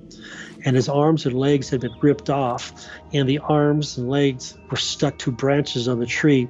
And laying in the front of the tree, in front of the torso that was embedded in the tree, was a large caliber rifle that was broken in half, laying there. And I read that report. Of course, Joe and I are looking at this report. Says the deputy who wrote it, his comments were, obviously there's a madman or some psychotic guy out here or something, And I'm looking at Joe going, well, this is Bigfoot area. You know how hard it is to pull someone's arm out of their socket? I mean, pull an arm off the body? It's not easy. You can pull it off the socket, right? But you can't literally yank someone's arm off, let alone their legs too. So it took a tremendous amount of strength to be able to pull this guy's arms and legs off and then literally stuff the body, what was left of the body, in a hollow of a tree. So I'm reading this and I'm looking at Joe and he goes, yeah, it's got Bigfoot written all over it. Maybe it's the rogue. The best we could figure based on evidence of the body was maybe this hunter saw Bigfoot and took a shot at it. Or even maybe this hunter killed a Bigfoot and its companion took care of the hunter. And then once he killed the hunter, he kind of displayed the hunter as a warning to other hunters in the area what not to shoot at, because it was almost as if not a trophy, but a warning sign, the way that I read it. And I could visualize what the deputy had seen, with the body laying there and then the broken gun in the front, meaning, this definitely was a guy who had a gun that shot at someone that he wasn't supposed to. This is stuff coming out like Friday the 13th. This is something you would expect to see in a horror movie, right? Yeah. After Jason kills someone and cuts him up, and this is how you see it. It said, it wasn't into great detail because when it involves a human, the police reports are very general. It's not until you read the coroner's report. The problem is it's an unknown murder. And so a lot of that stuff is locked up in gag orders. And this goes into, have humans been mutilated? Yes. Yeah, there's a case that comes out of Tennessee. There's a case in Canada. I think the big case is Chile or whatever it was. But because it happens out here in the U.S., these are homicides, and it's an unsolved homicide. So all the evidence is pretty much not at your disposal like a cow would be. And I'm not going to go to some family with some goofy idea they just lost a loved one and say, oh, I think your husband died of being mutilated by aliens, I mean, I'm not going to do that. You can't traumatize people like that. They're already going through losses in their family, and why add to that? So this particular case, we think it was a Bigfoot. Now, the other police report we read, there was a young couple who was day hiking through the woods, once again, the Appalachians, and they come to an open area, not like a meadow, just kind of like an open area. And this is exactly what the boy saw. There was a Bigfoot in the middle of this open area picking up a deer, like a Bigfoot had just taken down a deer. And his girlfriend flipped out. She just started screaming. The boy was in shock. He's just like, what? And she was like yelling, we got to get out of here or whatever, but she was panicking. And the Bigfoot dropped the deer, walked over to the girl and broke her in half and dropped her. They just kind of like, snapped her in half, walked back to the deer, picked up the deer and walked away. Now, when you read the police report or the sheriff's report on that, it says this is what the witness claims. Then under comments, the deputy writes, possibly a bear walking on its hind legs killed his companion, walked back on his hind legs, picked up the deer and walked away. You've been to Colorado. I live in Colorado. They're not circus bears. They'll get up on their hind legs, but they're not. If they're going to charge you, they're going to charge you on all fours. They're not going to walk on their hind legs to you and kill you. They're going to charge you on all fours and come after you. And within 30 seconds, he's going to be right on top of you. That's how it is in the real world. So the deputy was speculating what this kid panicked. He was in shock, and what it actually was a bear, but he thinks it was a Bigfoot. But when you read the actual kid's statement, it was a Bigfoot, and it was walking towards them and then walked back, picked up the deer, and walked away. Do you read it for what it is? I've been on hunting or finding Bigfoot. One of my investigations was on finding Bigfoot, and I think it was Matt Moneymaker. Oh, no, Bigfoot, benevolent, this and that. I'm going, no. And you probably know that too, but that they're not. They'll leave you alone. and they're very, very curious. But if you hurt one of them, they're like anybody else. So they're going to try and protect their own. Now, this particular one, we thought could have been the rogue Bigfoot in that area based on this police report because it didn't react like a normal Bigfoot. There was no reason. If you see a Bigfoot and you scream, they usually run off. But if you've got a psychotic Bigfoot or maybe a mentally ill that's not thinking properly or just angered or who knows? I mean, we have humans like this, right? So, it's really hard to say what's going through their minds and why they do what they do. But this particular case was anti-human. But not enough where it killed both of them. It just killed the one person that was making the noise. The boy, survived. We know how old the boy was? Well, they said they were in their mid-20s, I think it said.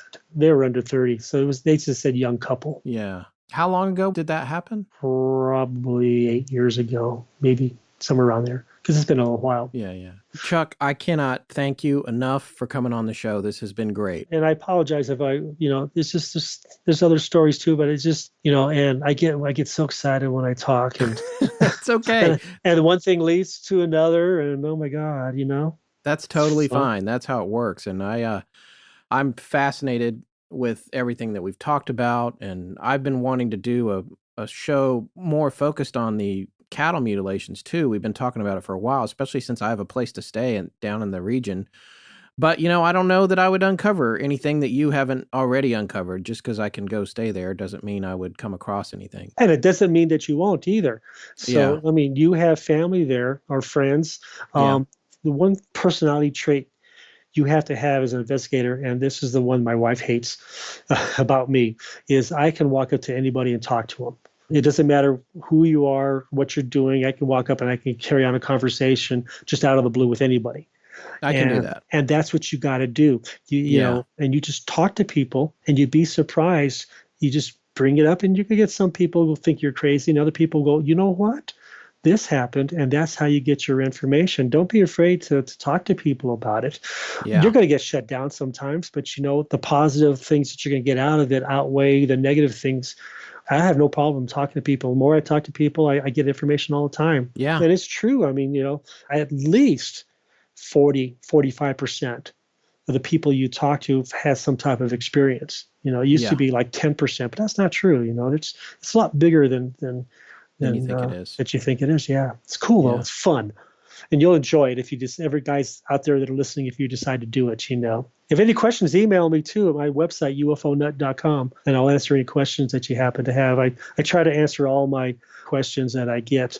So I try to get most of the information through email first. And then if I think that what you've got is really worth looking at, investigating, or if I can't do it because you're out of state, I'll actually try and find someone within your state that can come over and talk to you too. So I've done that numerous times, working with MUFON and other different paranormal groups in other states, trying to get someone there to help people. All right. Well, we'll make sure our listeners get that information. Thank you again so much. And, I'll keep you posted. Thanks a lot, Chuck. All right. Thank you. We'll talk to you later. Okay. Bye. Bye.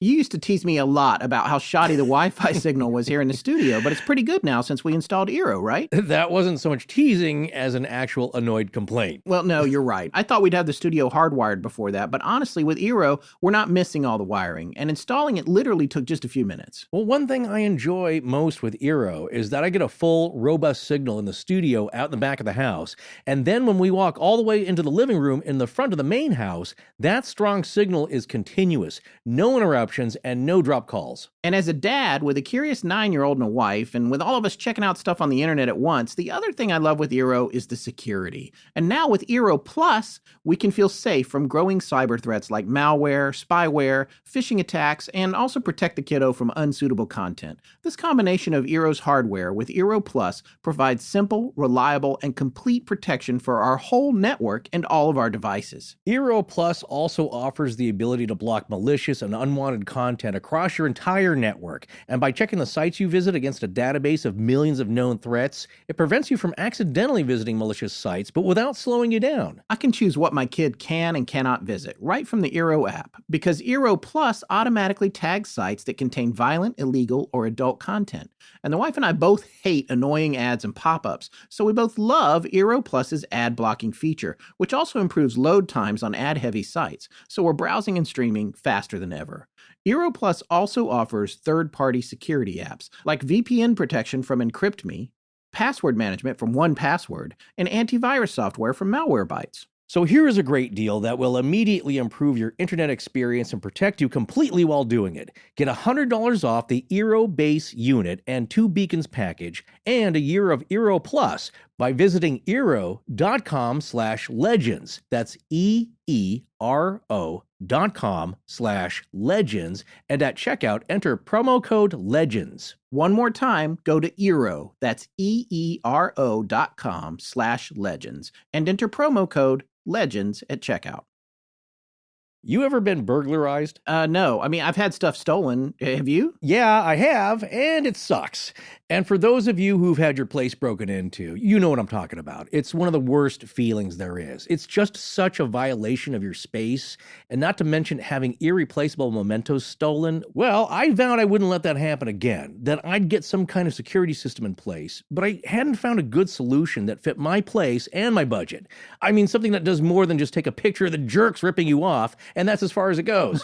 Until the Simply Safe home security system came along. Exactly. We're both big fans of Simply Safe home security, and here are a few reasons why. For starters, it's really easy to set up. My 9-year-old did most of it while I supervised, and he thought it was a lot of fun. Secondly, and most importantly, it's always ready, no matter what gets thrown at it. We had a windstorm a few days ago that knocked out our power, and Simply Safe was still ready. Even if an intruder destroyed your keypad or your siren or even cut your phone line, Simply Safe will still get you the help you need.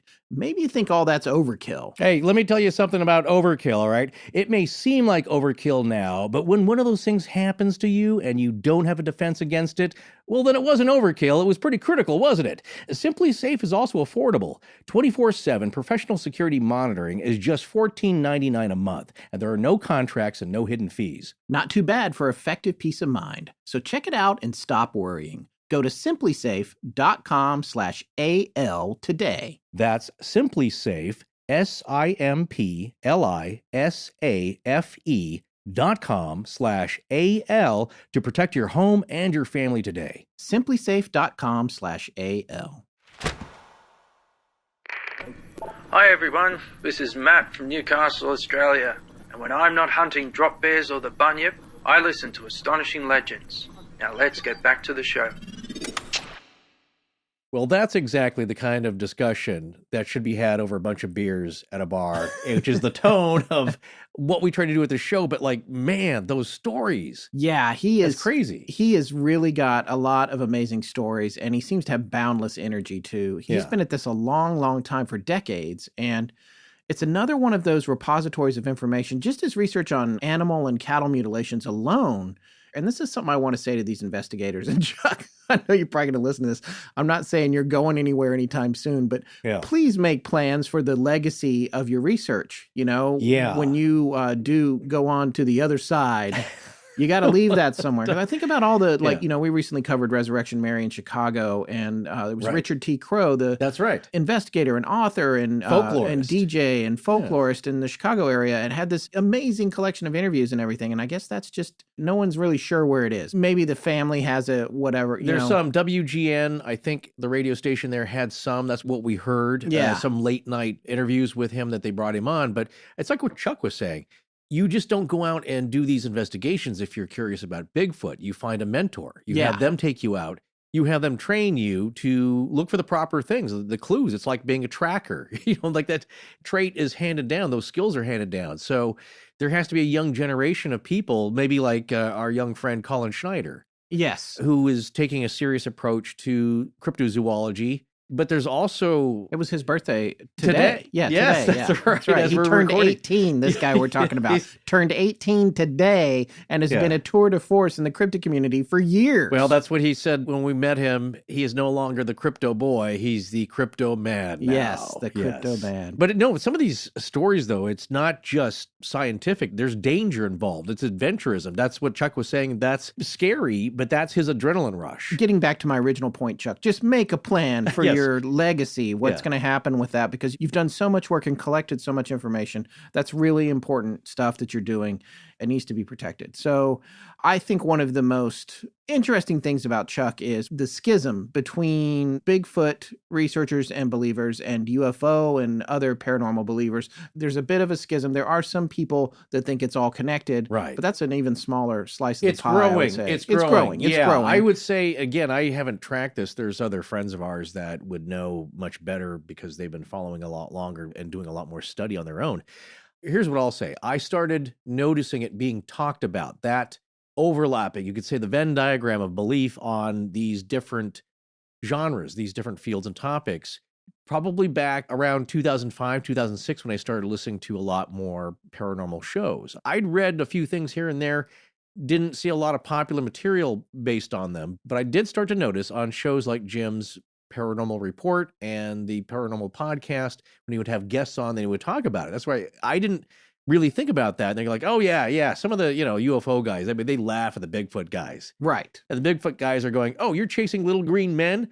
We're at least chasing an animal. Yeah. Some kind of humanoid thing. Yeah. It's not flying a craft. This seems a lot more plausible. And Right. we're laughing at you, and then the ghost people are like, I don't care about any of that. Right, but Chuck is open to all this. He is Yeah, you he's should. got an insatiable curiosity. And then the other thing he's bringing to the table is investigative skills, which are highly developed. I mean, he had worked with the Sheriff's Reserve Office, I believe it was. I might be misquoting the service, but I think that's what it was. So he's a trained investigator. Yes. He's got training with weapons, firearms.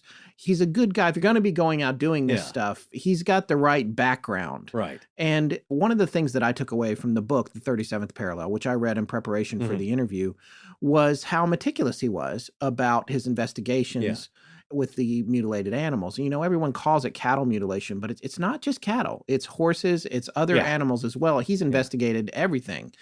And you hear these sort of platitudes about, oh, well, it's always a cow and it's X, Y, and Z. And it's like, no, there's a lot more going on here, although there's a lot of common ground in the circumstances.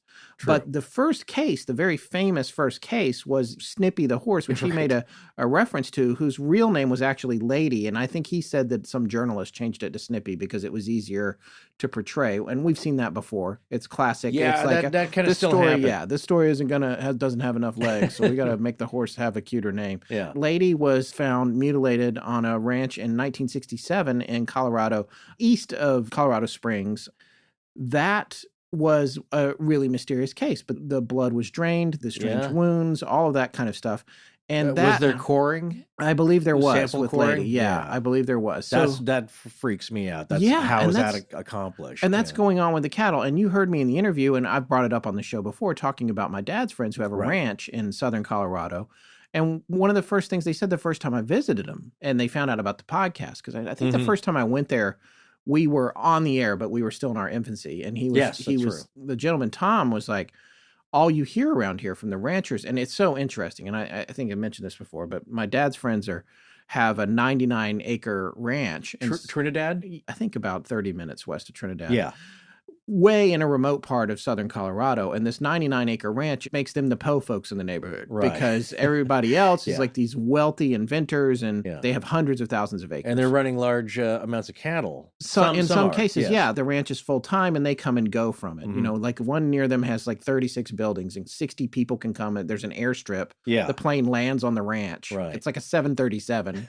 So there's all that going on. But what happens is they live down there, and they hang out with all of the people that run the ranches. So they know everything that's going on. There's this buzz about the cattle mutilations and this long history of it. And like Chuck says, it goes back forever. Everyone just knows about it. Yeah. And no one knows what it is. And it's, again, pointing to our opening quote tonight. One of the things that he said, there's been these 10,000 cases.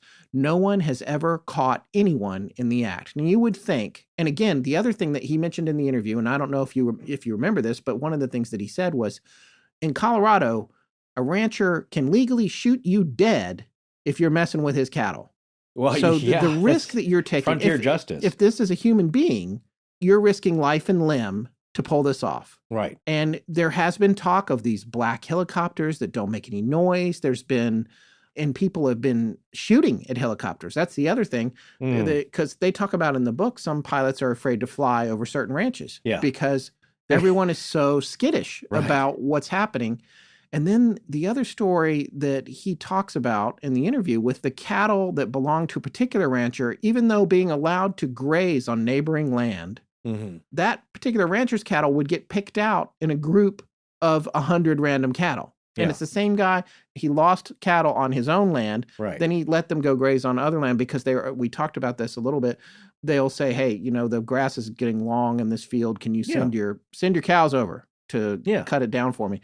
They're doing that. And the same rancher's having the problem. His cows are dropping dead. Now they're not even on his land. Yeah. So what kind of tracking is that? And the whole east to west thing and the way the bodies are lying and then the coring, like you said. Well, the east to west thing, I mean, since we've been doing so much ancient history and ancient ritual and death cults, when I first heard east to west, I mean, that's Sumerian, Egyptian. That's the rising of the sun and the setting of the sun. That reminded me of the Egyptian underworld where Ra meets with Osiris and travels from the west, the setting of the sun, to the east. And that meeting ensures the rising of the sun. It's very symbolic. Yeah. North, south, again, as well. But when you say that it's always or most often this pattern, that's not random. It seems, I would expect more randomness. And sometimes we know with statistics, there can be a lot of sameness, I guess. Even in rolls of dice, the same number and roulette can come up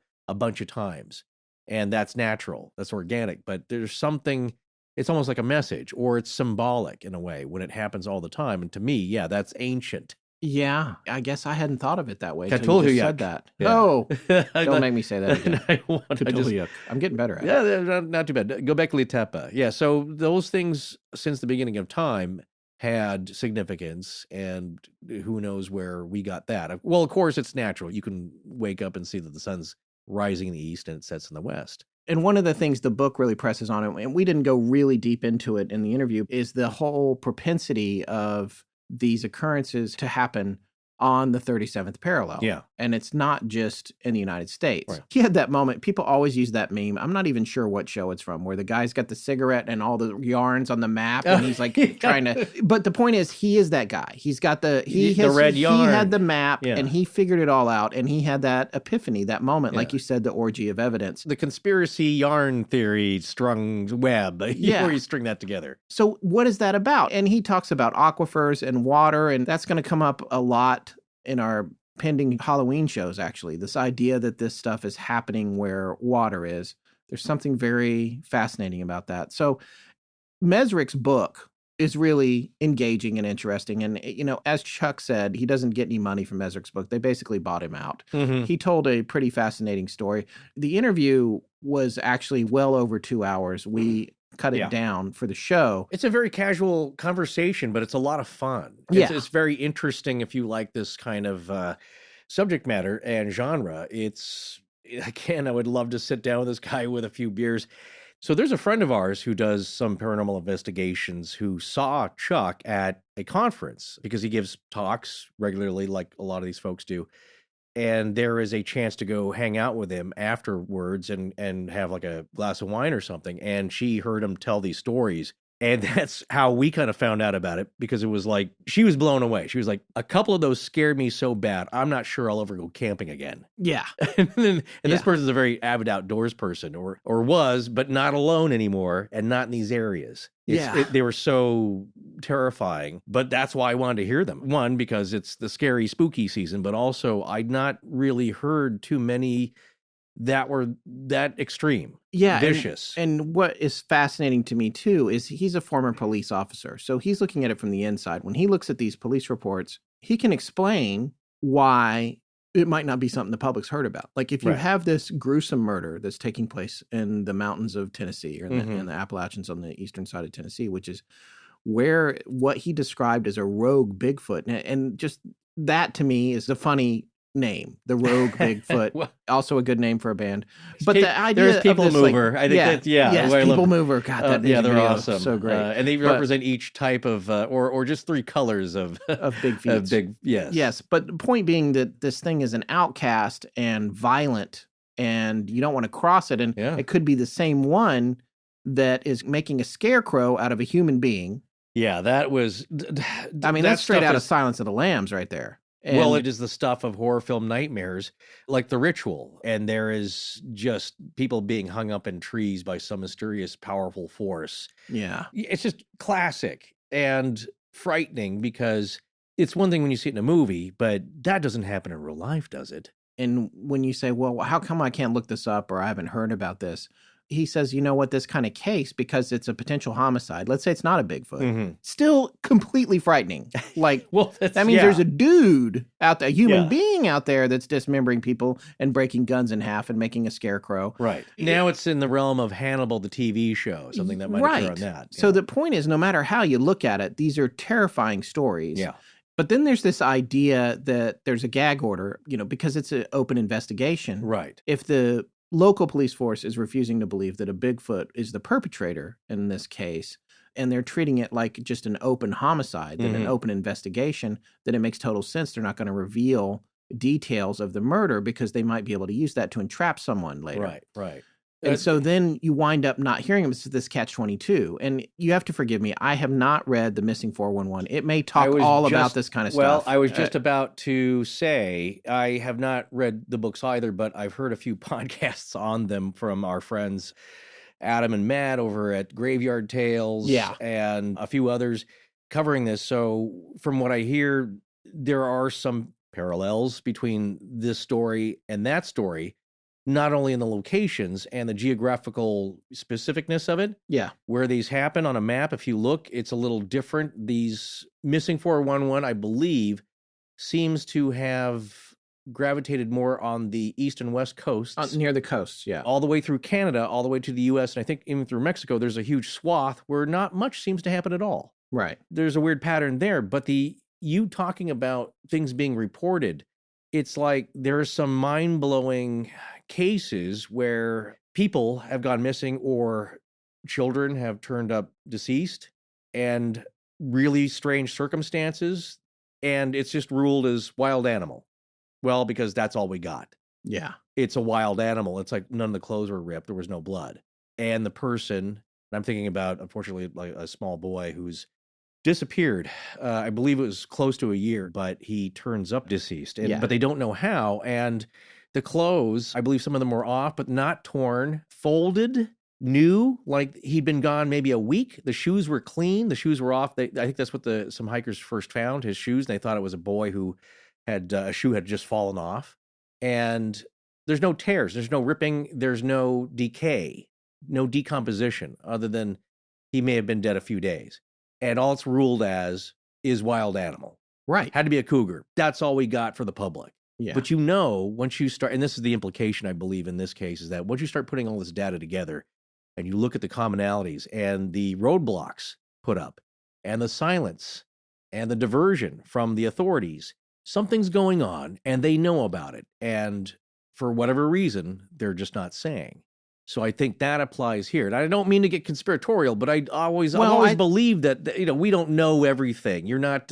No, I agree that we don't, but I think conversely, it's not necessarily a cover-up. I think in some cases, the system has created a blind spot. This thing has happened, right. And if your lead investigators are refusing to believe the possibility of something paranormal or supernatural, then they have to treat a case like that as though a known wild animal or a human is involved, and they have certain protocols, and the way that the protocols are in place and how they choose to follow them winds up sequestering the information, which in turn helps it remain an unsolved mystery. But by the same token, then it looks like there's a cover-up, even if maybe it wasn't intentional. No, I agree. Again, I'm not meaning to sound conspiratorial. That's usually not my nature anyway. What I'm saying is that, I agree with you in that it's the way you categorize it. You have a certain limited subset of things you can classify this as. So it's a bear, it's a cougar, it's not Bigfoot. And so what happens, though, is like it ends up in that category. And I guess that's my broader point. To some of these cases, it ends up in that category and it remains there and it gets overlooked because it's like, well, that's a cougar attack. Like, well, no, there's a lot more details that are weird to this story that didn't get posted, that did not get reported or are not available to the public. And there's nobody. And then from what I heard also with the 411, it's like, there's no database that they're going to create. I'm not going to get into the specifics of that case. We may cover it later on, but it's a lot of weirdness and reluctance, I will say, to get out the red yarn. by the authorities and start making connections. So it's up to people like Chuck and these other investigators and authors to do that work. Because once you do, then you do see something that is unsettling. That's just not explainable. Well, and Chuck, he fits the classic mold. The other thing that I love about Chuck is that he embraces the moniker of nut. You know, he like, yeah, I'm he knows a nut. how people view him and what some of this is going to be viewed as. Yeah, well, he's put it on like 25 different license plates. And he embraces it. But one of the things that Ben Mesrick kind of says in his book is that he thinks Chuck sort of uses that as a cover. It disarms people. It's like, oh, it's the crazy UFO guy. And so then he can just come up and ask whatever question he wants. And maybe you would just answer it because you don't even take anything seriously. But what is happening is a lot of times it's these people, it's people like Chuck that are going out and getting the information together that have the breakthrough. Right. And I think because no one else is truly looking with an open mind. And I have to say, you know, I still have skepticism about Bigfoot, even though I believe a lot of the stories that I've heard. It's my needle, as you are fond of saying, my needle on that. You coined that. No, I did not. You did. For me, my mind is like, well, if Bigfoot is real, where are the bones? Where's the archaeology that supports deceased Bigfoot, the communities that they supposedly live in? Yeah. What's happened to every single dead Bigfoot? Where are the bones? Where are the bones? So, you know, that is more the wood ape, I would say, strain of this line of investigation, because then you're looking at it as, well, it's a lost species of sorts or some kind of hybrid species. How do you stay lost in death? You can't hide. Well, when no, you're but dead. these are smart creatures. You know what I'm saying? It's not something that they're totally wild. They're maybe almost as intelligent as us, lacking some social graces and good grooming and bathing habits. Yes. Owing to the skunk ape moniker. But that's a valid question that you ask. And some of the answers I've heard is, well, they're very good at covering their tracks. And they have been hiding for a long time. Think of the Yanomamo, I believe, in Brazil. They're known as the invisible people. Mm-hmm. Well, there's a lot of jungle to hide in, but they're stealthy. Their generations have passed down traits and practices on how to stay invisible. And of course, those are largely impenetrable jungles down there. But when you ask about Bigfoot, it's like, yeah, that's a valid question. Why don't we see any dead ones? Everyone asks that. It's like, well, how come we don't see any lean-tos or some kind of shelter or natural the thing cave? is, I've seen the shelters, and they are freaky. I've seen the large, clearly manipulated structures that were built by something that had thumbs. I've seen those. Yeah, and if like it's a man, it's like a lot of men who working really hard to make it seem like something large built something. That was kind of crude, but sturdy and nests, large. I've seen those. The nests, Yeah, and those are freaky. And I've seen the history you and I both have in our research, the trail signs that seem to be made. And they talk about that in the 37th Parallel and in Chuck's investigations. And one of the stories that didn't make the cut for the episode, he talks about a broken branch on a rock that was clearly a marker of some kind that you would have had to be 9 feet tall to break. Yeah. So there's a lot of that going on, and I'm not saying I don't believe in that stuff. I can't figure out where it comes down, but I can tell you it is frightening to me. Like the idea of this poor girl having her back broken or whatever because she was screaming when it had the bear. And when you think about that story, he talks in that story about how the boy clearly had post-traumatic stress or was in shock. And he said, no, it was a Bigfoot. And then the police report was possible bear, bipedal, maybe walked over bipedally and attacked the girl and then bipedally retreated. It's like, that's more far-fetched than the Bigfoot. Well, unless Bigfoot is totally off the table. It's a Russian circus bear that escaped. No, but we talked about this Tennessee. We talked about this before with Kelly Hopkinsville. If that's not on the table at all, then it's got to be what you work with. So it's upright circus bear, Russian circus bear, or it's a giant owl. It's something. It has to be one of those. It cannot be anything that we don't know about. But you talk about, of course, take a trip with me then, Scott, down tinfoil hat lane here, where the other answer then is interdimensionalism. It's liminal. It's in a kind of a gray space. Yes, there and we've talked about that. Yeah, and so even with the Yeti happening and popping in and popping out, and that's a limited space up there. There are places to hide, but it's kind of strange. 500 years of Sherpa families living there, and they have their own mythology. They know what they believe because they've seen it, they've heard it. That's different from what Westerners come and try and find, because they don't have the same set of check boxes that the Sherpa do. It's fewer. So it's a bear, right? It's got to be a bear. And then you ask the Sherpa, it's like, it's not a bear. We know what bears look like. It's more like a gorilla. It's like, that's not possible. Yeah. So that's what I'm saying. But if you broaden the scope, and this is kind of where I'm leaning, and again, I know that, again, it makes me sound like the UFO nut, but I do believe That's that... Chuck's website, by the way. Yeah, UFOnut.com. Yeah, check it out. Check it out. It's a lot of fun. No, my point is that if you do start to think that there are thin places, if there's areas that things slip in and out, Skinwalker Ranch, there are places in Chaco Canyon, there are these places that might seem magical, where things come in and things go out, and they open up, they can close. Some are more permanent than others. Again, in the Pacific Northwest, I mentioned this before, I grew up hearing these stories, especially when they were hot in the 70s.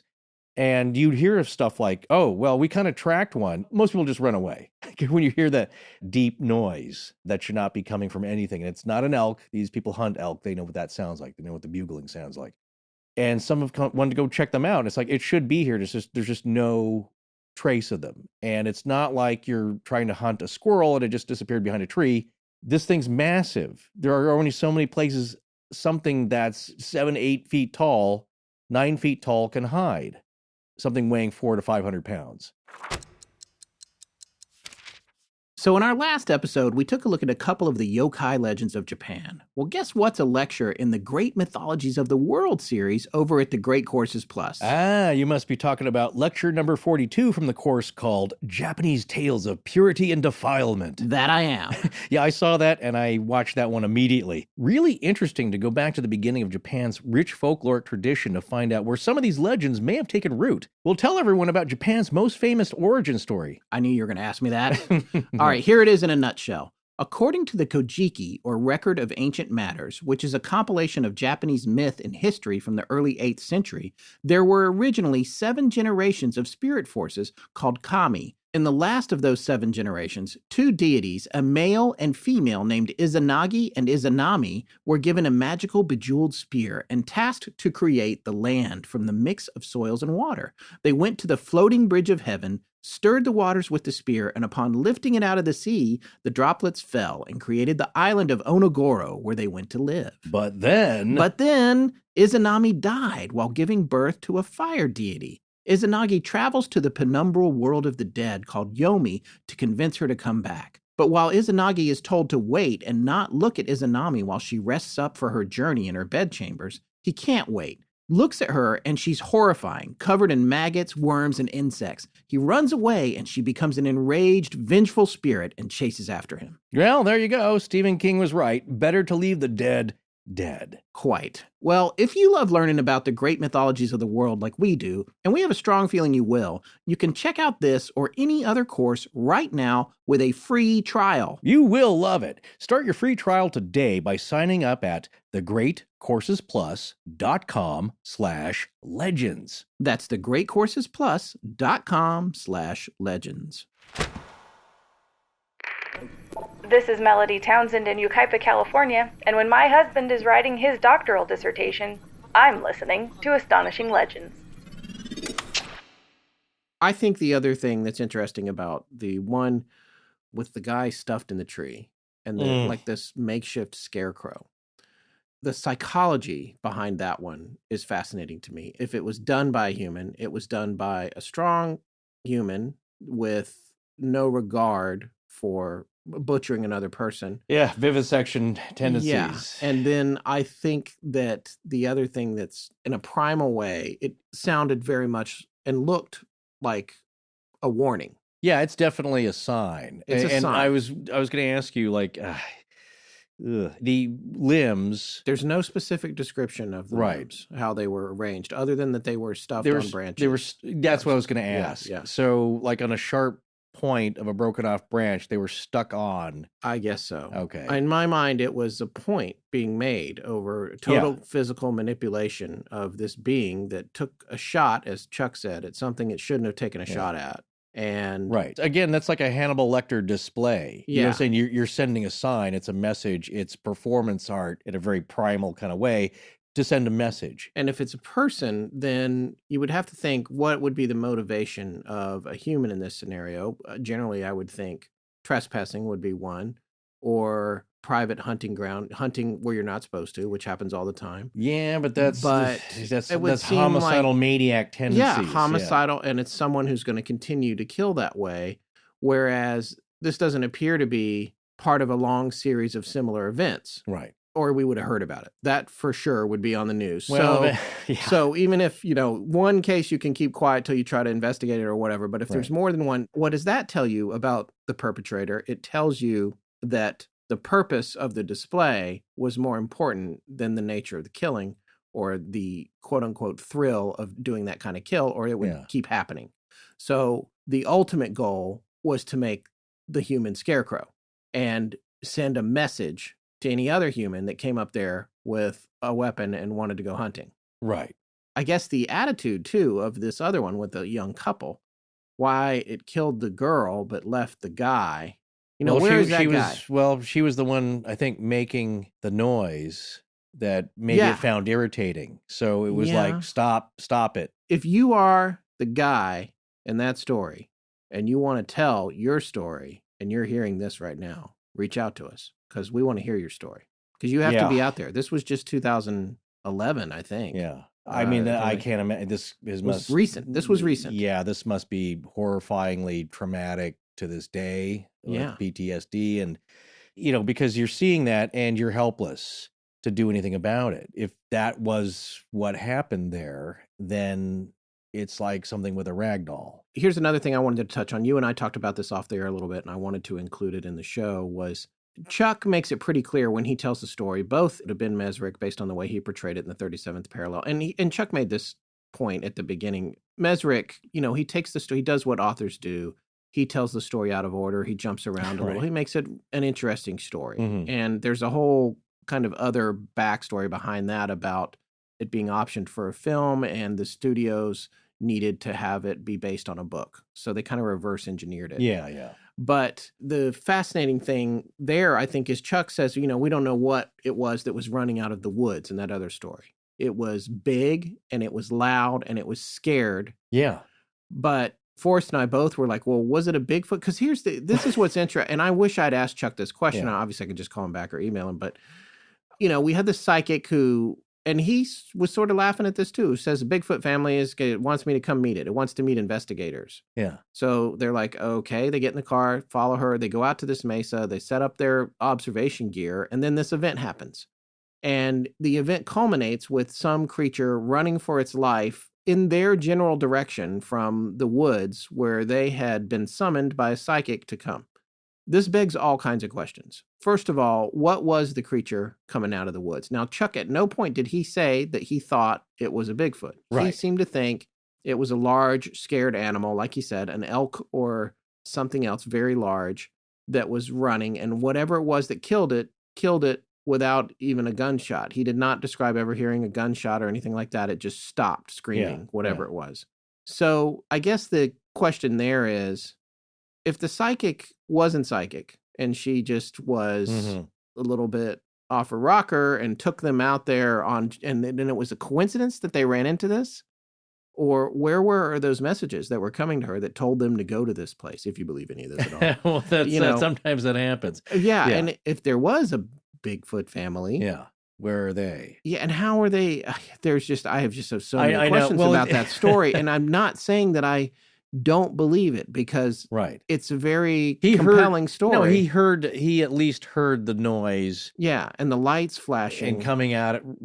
Okay, so hearing that, that was, of course, now, in all fairness, when I hear a few details and I'm, I could be paying attention as well. My mind often goes to the least likely or expected conclusion or scenario. That's just how my brain works. And so when I first heard that, it's like lights in the woods, something thundering and screaming and a low guttural noise running out of the woods being chased. To me, that sounded like Bigfoot being chased by some kind of possibly interdimensional game warden that snatched it up.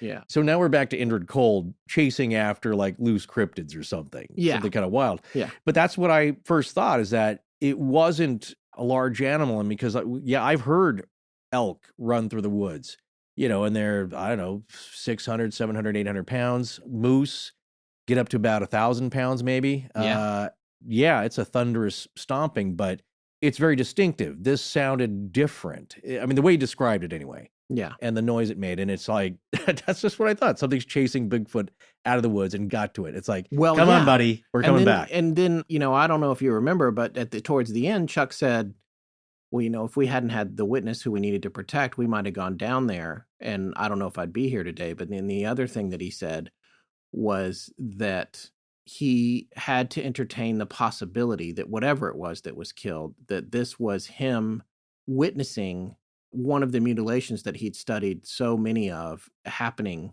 in real time. Yeah. And then what if he had gone down there and found the carcass of a large known animal, right? But that had the blood drained and all that other stuff, and then all that noise and everything preceded it. Yeah. It's interesting. And the other thing that I thought was fascinating too was what he talked about in his interview, the woman that lived on the ranch that wouldn't go outside anymore. Yeah. Because she was afraid of the lights and whatever it was that was mutilating the animals. And that's saying something, because I know, again, from my dad's friend's ranch down there, there's things to be afraid of when you go outside. There's bears. You mean natural natural things. stuff to be afraid of. Right. These ranch people that live on these ranches, they're tough hombres. They don't care about much. And so for me, that was a very sobering thing to hear, that this woman who lived on a ranch was afraid to go outside, because nothing scares those people. Yeah, so growing up, as I've said before, I've never been afraid of the woods. They've always felt comforting to me. I loved camping, still do. Love going for hikes. The woods and nature has always felt like hitting the reset button, like rebooting for me. And you feel recharged when you get back, especially to the city. And Bigfoot never really scared me. I'd heard stories, and even stories from friends of my grandparents or neighbors up there. And I believed them. They had seen strange things. Nothing where it was great evidence. But it was always kind of awkward or just strange and scary. You don't want to see that. You don't want to interact with it. But basically, you leave them alone, they leave you alone. That's the general rule of the woods and nature. But these stories that I just heard, they give me pause and some chills. And I thought that's why it'd be a great subject and something to talk about, especially around Halloween, because I've not heard these stories very much. And puts a chill in you, doesn't it? So maybe it's one of those days where you're out on your favorite hiking trail and it's well known, but it's a little remote maybe. Or you're at your family's favorite campsite and maybe you're camping off the grid a little and it's not in a national park, but it's like BLM land. And maybe everything seems fine. And maybe it's the wrong time of day you're there and the wrong spot. Maybe on one of those occasions, you end up as one of those unsolved cases.